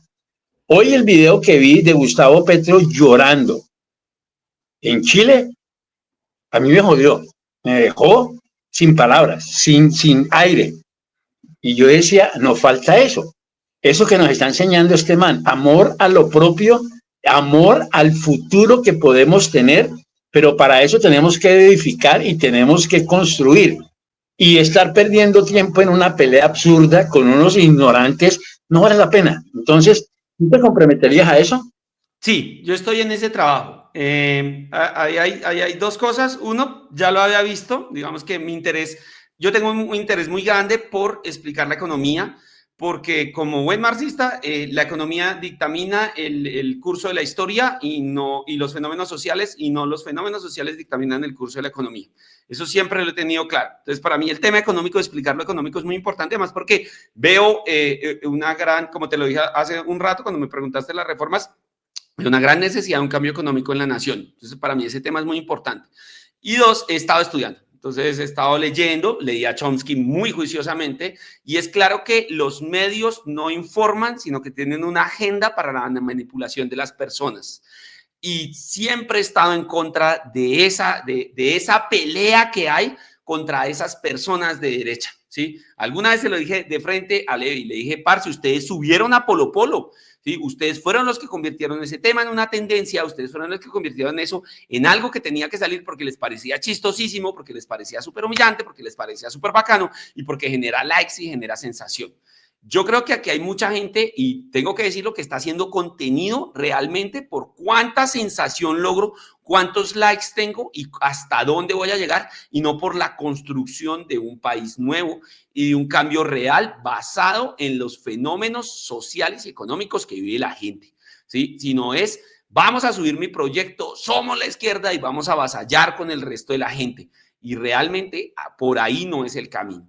Y cada día estoy siendo mucho más consciente de esa necesidad de realmente mostrar los logros, mostrar los fenómenos que suceden realmente, porque aquí hay unos fenómenos y digamos que uno no puede abandonar el hecho de que de vez en cuando esas personas salgan dentro del contenido, pero dentro de unos marcos ya mucho más, como que tengan que ver mucho más con la dinámica de la sociedad y cuando afecten realmente las dinámicas sociales y no simple y llanamente como unos objetos de fetiche para satanizar, para volver burla y para conseguir likes y conseguir que tu contenido llegue muchísimo más lejos. Me parece que la sociedad no necesita eso. La sociedad colombiana lo que necesita es abordar realmente la información que sí necesita para su día a día y que sí necesita para tomar decisiones que realmente afecten a su familia y su calidad de vida. Eso me parece a mí súper importante. Entonces, digamos que en esa tarea sí he estado. A veces uno cae en la trampa, pero realmente es que hace poco se lo leí clarísimo a Chomsky sobre cómo manejan la agenda y cómo la agenda de los medios de comunicación no está para informar, sino para distraer y para poner en tema lo que necesitan los dueños de los medios de comunicación, que son las grandes corporaciones hoy en día. Bien, efectivamente, René, estás mencionando a Noam Chomsky, lingüista, y quiero hacer un paréntesis aquí en este momento, es porque aquí o allá, allá arribita les va a aparecer un enlace a una serie de videos que nosotros hicimos que se llaman justamente las 10 estrategias de manipulación mediática de Noam Chomsky, ¿cierto?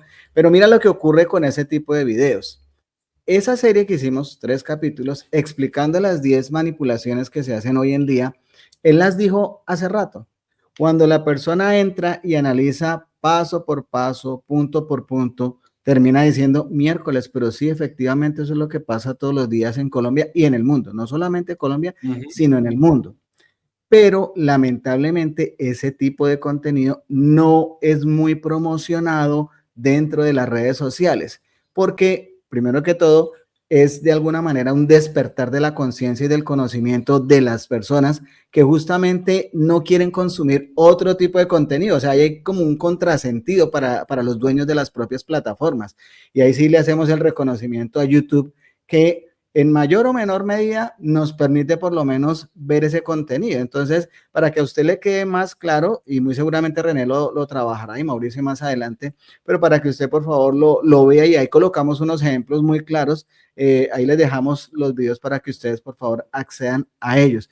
No es difícil de entender, realmente está en un lenguaje que si usted sinceramente lo analiza, usted dice, ya entiendo por qué ese diluvio de noticias todos los días diciendo que el país está mal, que solamente va mal es en algunos medios de comunicación. Esa es la realidad, porque las cifras son lo que son y pelear contra las cifras, ahí no hay nada que hacer, ¿cierto?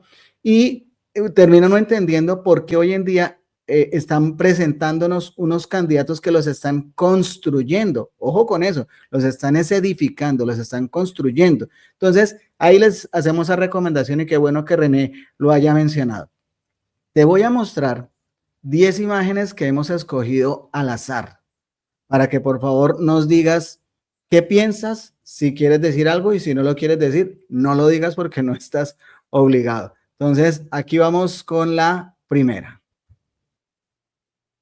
Uy, Jaime es, ¿cómo le dijera yo? Digamos que a mí, Jaime, lo que me inspira es esperanza, ¿sí? Y que uno no puede perder la fe y no puede perder la batalla, y que la batalla no está contra la policía, ni la batalla es violenta, ¿sí? La verdadera forma de cambiar la historia de este país es hacer algo que no se haya hecho, y que la verdadera revolución está en el conocimiento y en la esperanza de que esta vaina pueda cambiar. Eso significa para mí Jaime Garzón. ¿Tú crees que Jaime Garzón hoy en día sería progresista? Yo creo que sí, yo creo que sí estaría muy tendiente hacia la línea del progresismo. Dudo mucho que se declarase de centro. Yo creo que Jaime hoy estaría del lado del progresismo. ¿Y crees que, por ejemplo, las personas que lo han atacado es porque, uno, siguen un libreto o dos, definitivamente no conocieron nada de su trabajo? Yo creo que siguen un libreto y que siguen más como que siguen en ese país de odios que alguna vez que se ha construido, ¿sí? A través de la política, en ese país de odios, y por eso lo atacan hoy en día. Y el hecho de que finalmente, a pesar de que lo mataron, dejó la huella, y es una huella que se replica, que cada vez es más grande. Bien, bueno, vamos con la segunda imagen. Don Daniel. Yo tengo que decir de Daniel que todo lo que Daniel expuso en su programa, y lo dije desde el principio, ya se sabía, ¿sí? Todo eso estaba en la prensa, que demostró cómo inclusive gran parte de la izquierda ni siquiera conocía la historia del país. Y me parece que la manera audiovisual en la que lo hizo sí fue bastante atractiva. Me parece que eso es lo más inteligente que tuvo, y es haber aprovechado los recursos que tenía para poder hacerlo, ¿sí? Para poder llegar hasta allá, ¿sí? Me parece a veces que sí hay como mucha adulación, pero digamos que cada quien tiene derecho a escoger las cosas que más le gustan. En eso sí yo no me meto. Aquí voy a hacer moñona porque tengo dos youtubers y les voy a preguntar algo sencillo. Creo que la respuesta puede ser hasta muy rápida y es, ¿están ustedes de acuerdo o en desacuerdo en el tratamiento que se dio con el tema relacionado de que fuera embajador en Tailandia, aquí cerquita? Empecemos No, a mí no por se me René. hace que no era para estar en una embajada. Se me hace que ahí hay que tener, la carrera diplomática me parece muy importante, ¿sí? Y el tratamiento que se le dio a defender a Mendoza por encima de todas las cosas dejó perder otras cosas que sí están sucediendo, como lo que yo les dije ahorita. Mauricio. Yo no estuve de acuerdo, no estoy de acuerdo. No creo que es la persona, independiente de si deba seguir o deba tener la carrera diplomática, simplemente creo que es una persona con un perfil psicológico y un perfil de persona que no sería el apropiado para ser un embajador. Lo que él hace, lo hace muy bien y debe seguir haciéndolo. Ese es su perfil. ¿Por qué cambiar algo en lo que el tipo es bueno? ¿Me entiendes? Entonces yo digo, no. Si se hizo para demostrar otra cosa, políticamente hablando, para mí fue un error, creo yo, no debió haberse hecho. Y lo admiro más porque él mismo declinó la invitación y dijo, no, gracias. Bien, perfecto, listo. Vamos con la tercera imagen. Doña Carolina Corcho. Yo puedo decir que yo creía inicialmente, y todavía lo creo, que a Carolina de pronto le falta un poco más de trayectoria política para la aspiración presidencial que muchos le pintan.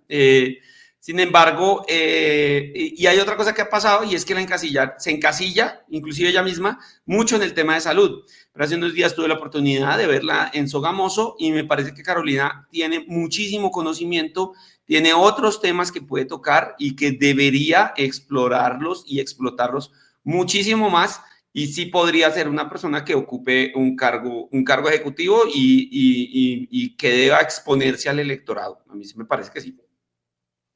Bien, vamos con la número 4. La número 4 es este señor, don Pablo Borges. ¡Oh, Pablo!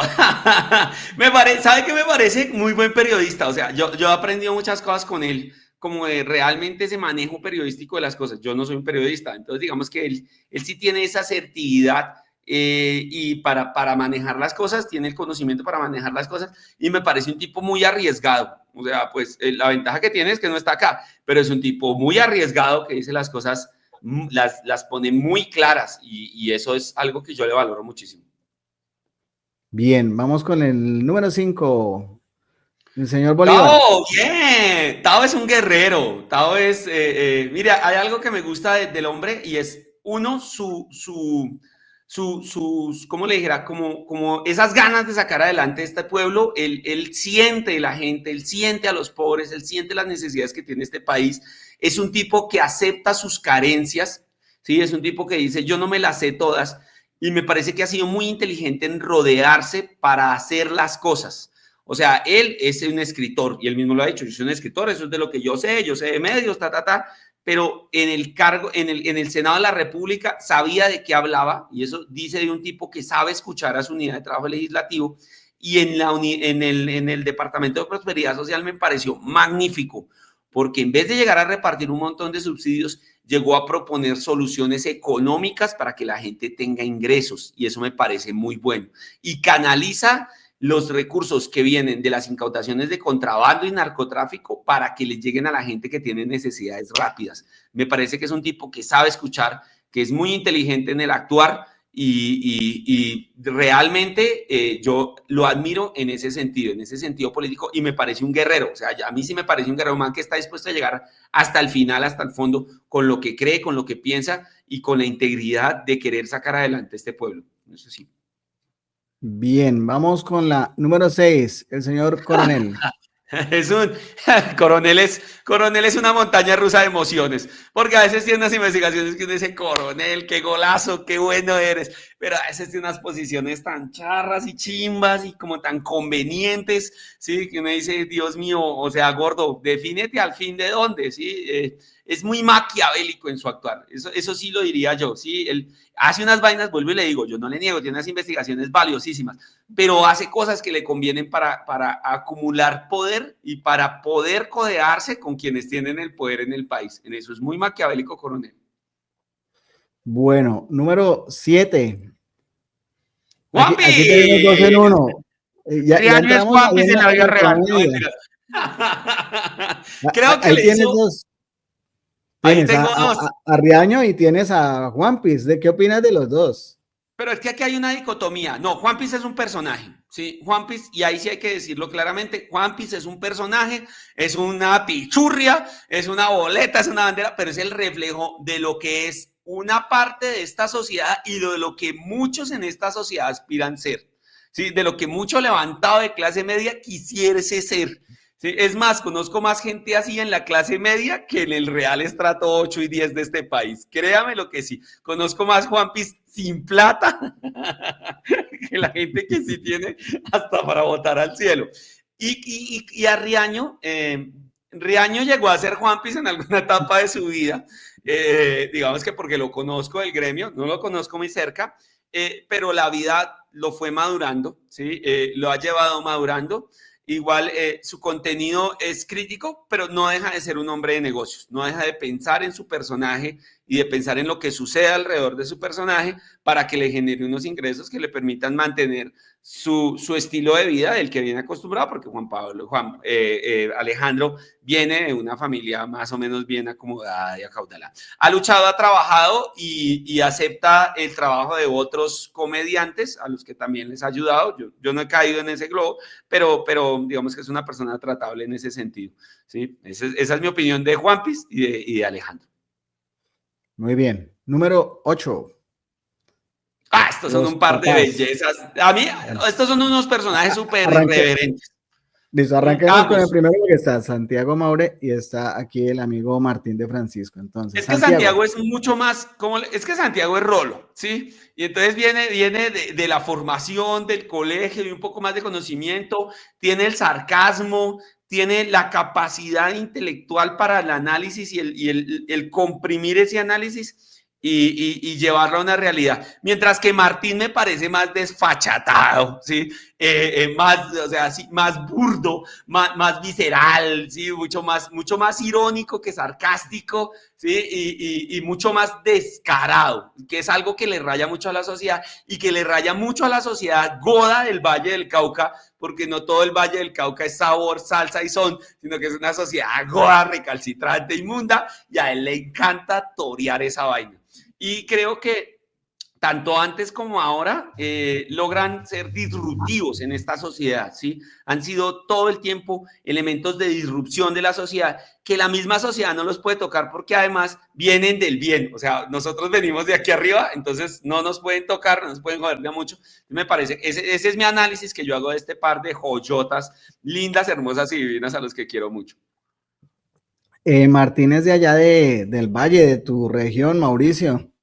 Del Valle, ve, el hermano de Margarita, ambos muy similares en la forma de pensar, pero actúan distinto, definitivamente. Bueno, número 9. Los Camilos. Camilo y Camilo. Bueno, ahí son dos. Fox News, yo creo que no tiene tanto de político. Yo creo que Fox News lo que tiene es de irreverente, ¿sí? Y de cortarle un poco la mojigatería a esta sociedad. A Camilo Sánchez lo reconozco como mucho mejor comediante. Me parece que logra sintetizar una comedia simple de la cotidianidad y de la realidad que la gente necesita, porque a ellos también hay que verlos por separado.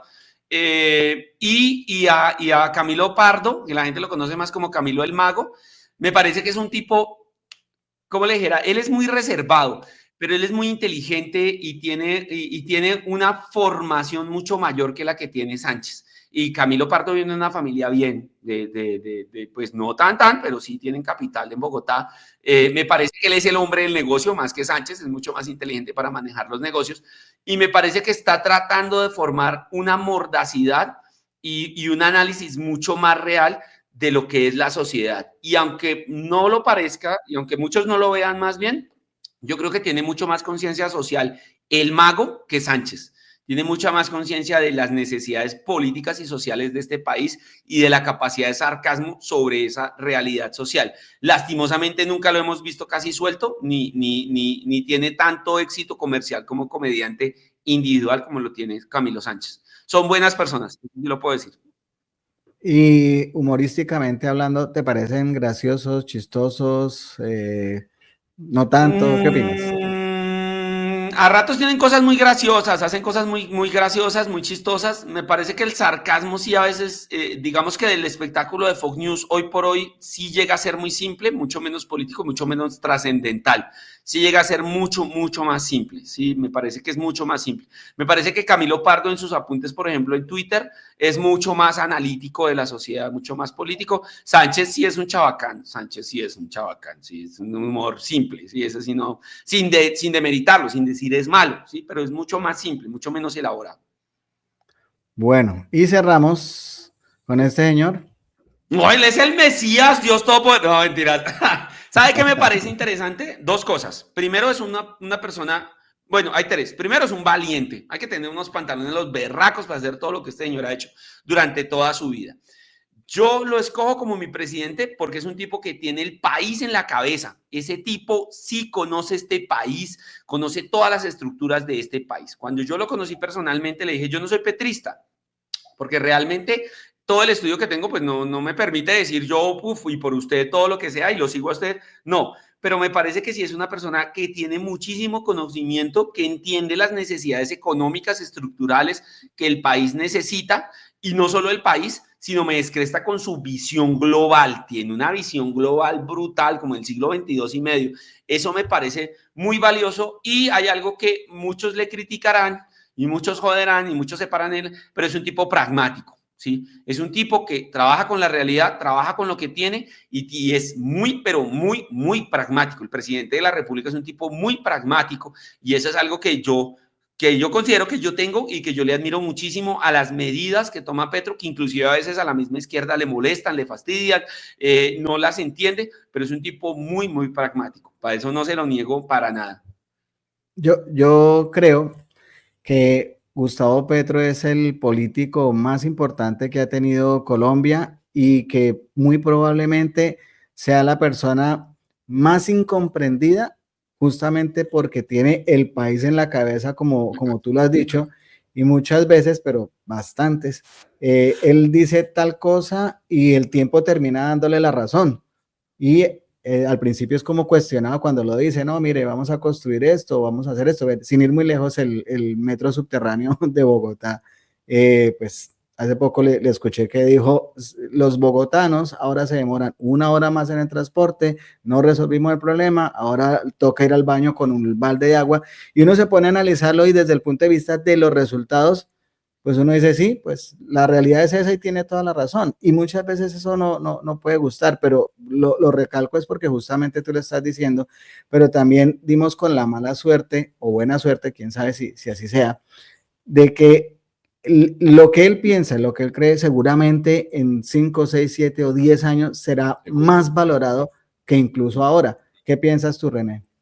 Yo creo que sí, yo creo que el país finalmente terminará dándose cuenta de cómo, y es la visión. Por ejemplo, cuando él habla del tren que tiene que unir a Buenaventura con Barranquilla y todo el mundo se totea la risa y dice que eso es una fantasía, pues eso sería una solución económica brutal para este país que además le permitiría entrar mucho. Entonces, yo creo que sí, es un tipo que sabe mucho, que el país debería valorar más y que con el paso del tiempo, lo mismo, lo que tú dices de Bogotá, terminará siendo real lo que él ha dicho. Por ejemplo, hablando del metro subterráneo, la primera línea la botaron por arriba, pero las otras líneas sí todas están proyectadas por debajo de la ciudad porque esa es la solución real que necesita Bogotá.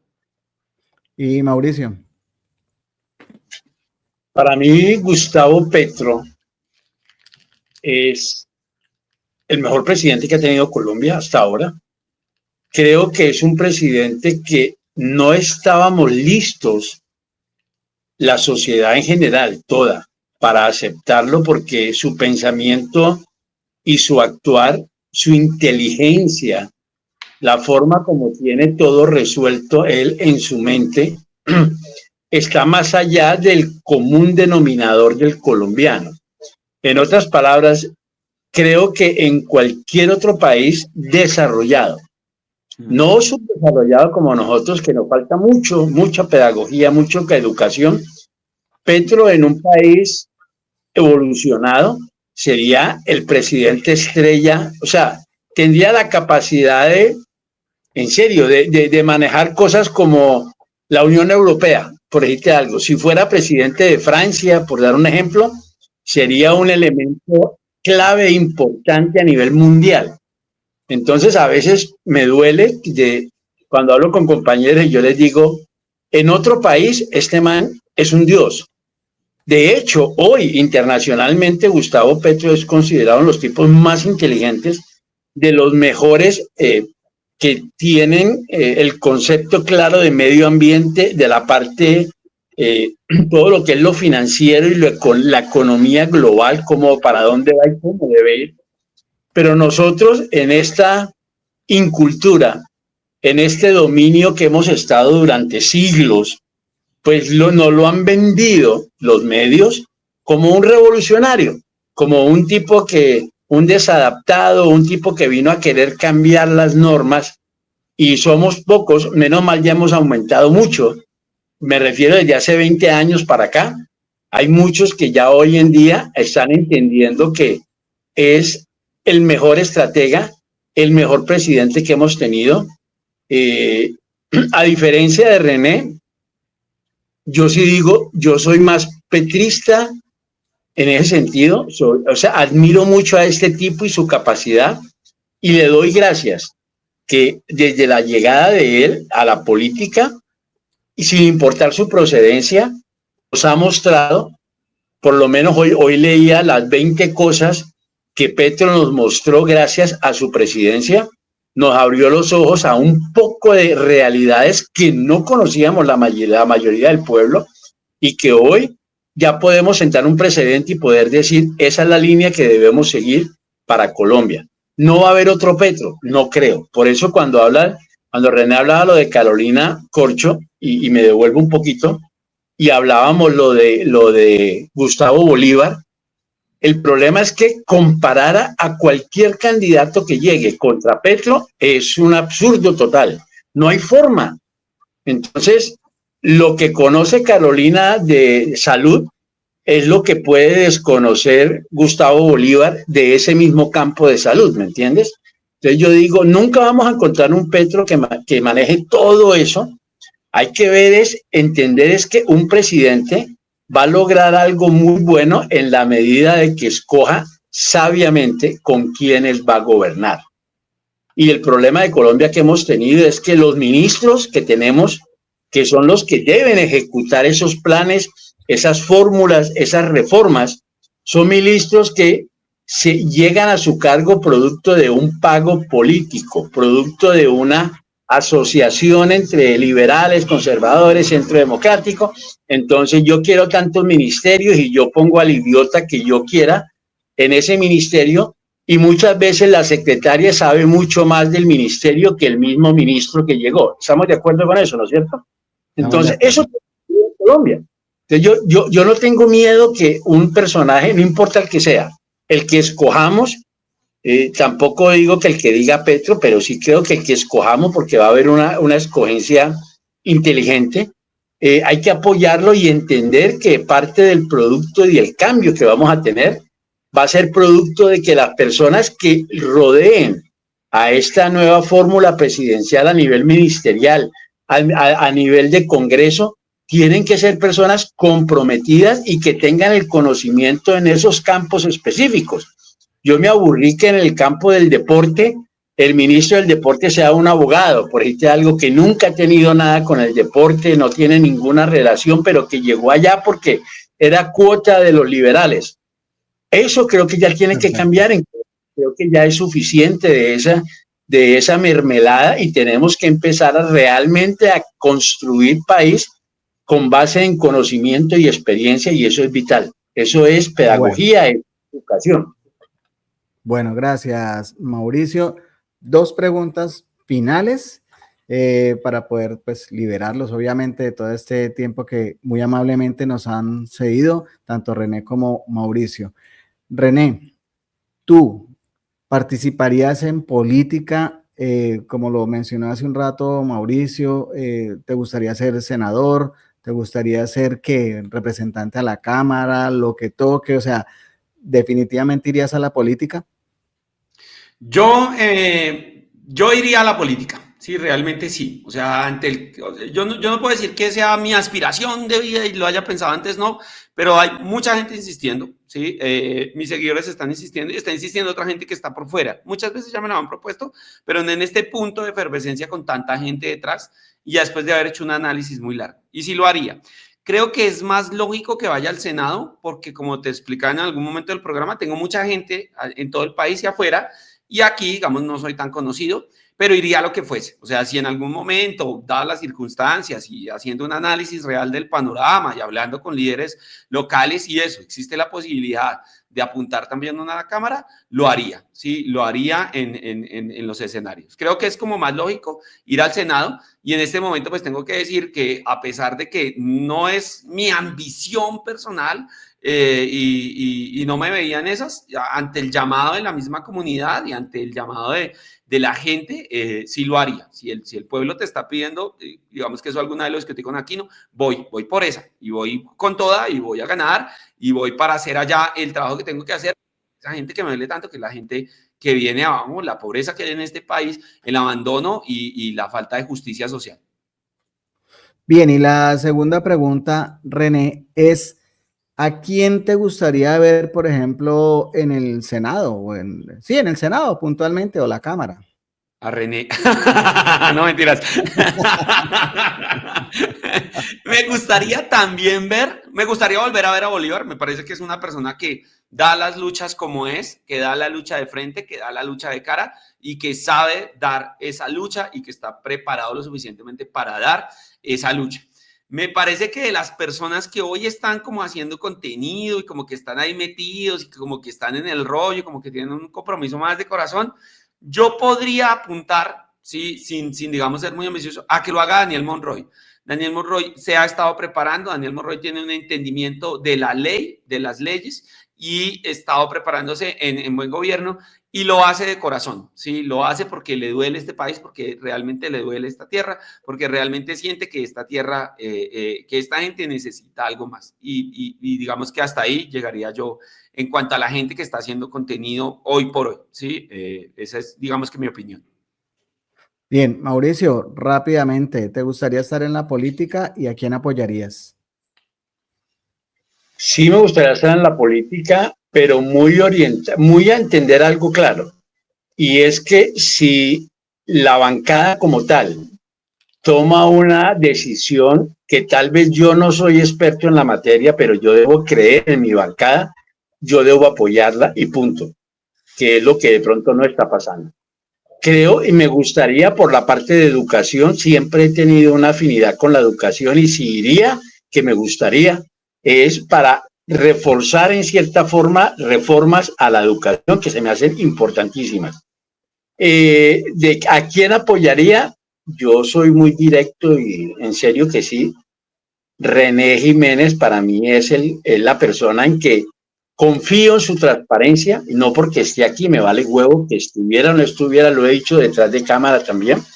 Los demás, tengo dudas por algo que tú dijiste ahora y siempre lo he creído también, sobre todo ahora último. ¿Cuántos están aquí realmente en función de pedagogía y de sentir la patria y cuántos están porque oye, qué chévere que tengo tantos seguidores y tengo tantos millones de likes y eso me hace importante y lo que yo diga es importante para un grupo de personas, eso me preocupa mucho, porque creo que se distancia de la realidad y a ti yo te veo, hoy me enteré que el cacerolazo existe o existió en Colombia por ti y lo admiro y se me quedó grabado acá y yo digo, ah carajo, este huevoncito fue capaz de producir esto a nivel nacional, no buscando unos likes, buscando simplemente una conciencia de una manera de protestar diferente sin exponerse físicamente. Eso es admirable, ¿me entiendes? Tu concepto de la paz lo tienes claro. Entonces, apoyo muchísimo lo tuyo. Siempre he creído que si vamos a tener también a un senador o a un representante de la Cámara del extranjero, me gusta la forma en que William lo plantea. Creo igual que tú que Gustavo Bolívar debe seguir. Creo muchísimo que Iván Cepeda deba estar todavía ahí. Para mí es importantísimo ese personaje. Hay muchos personajes del Congreso que deberían repetir y hay otros que me asustan porque están viendo una ola, un mar llamado progresismo y ahí se va a querer subir a ese barco mucha gente con unas intenciones muy claras y se nos va a llenar se nos va a volver un árbol como el que tengo atrás que es de puros mangos, llenos de manguitos ahí colgando, buscando su beneficio particular. Bueno, René, algo que quieras decirle por último a la audiencia que te está viendo, muchos seguirán también tu canal, algunos llegarán nuevos visitando a René, a Radio Colombia, por supuesto pues a Mamertolandia con Mauricio que nos ha acompañado. René, algo que le quieras decir a la gente, que tú digas, bueno, cierro con esto. Yo creo que no hay que perder la esperanza, no hay que perder la esperanza, no volverán, el cambio sigue caminando, el cambio es algo que la sociedad está pidiendo, que por más que los medios traten de opacar y demostrar otras cosas, sigue existiendo un gran sector de la sociedad que quiere cambiar este país y no se puede perder la esperanza. No se dejen amilanar, no se dejen achicopalar, no se dejen llenar la cabeza de mentiras y culebras, de víboris, porque el cambio sigue y la esperanza se mantiene viva. Tenemos todo el derecho a que nosotros mismos y las futuras generaciones vivan una nación y un mundo totalmente diferente y eso va a suceder. Créanme que sí, no pierdan la esperanza. Bueno, agradeciendo la presencia de Mauricio Marulanda, hoy en un video diferente hemos tenido a René Jiménez, ustedes ya lo conocieron, muy seguramente nos vamos a encontrar en otro escenario en donde hablemos exclusivamente de política. Yo espero que esta no sea la última vez que nos encontremos juntos y por supuesto a todos ustedes agradecerles porque cada vez que ven nuestros videos, los comparten, comentan, nosotros también aprendemos de ustedes. Su amigo de siempre, William López, les dice chao, chao. Chao. Chao, chao. Chao, chao. Bye, bye. Gracias por hacer parte de la comunidad Magenta Radio. Si te gustó el video, por favor compártelo, comenta y por supuesto darle like. Nos vemos en el siguiente video.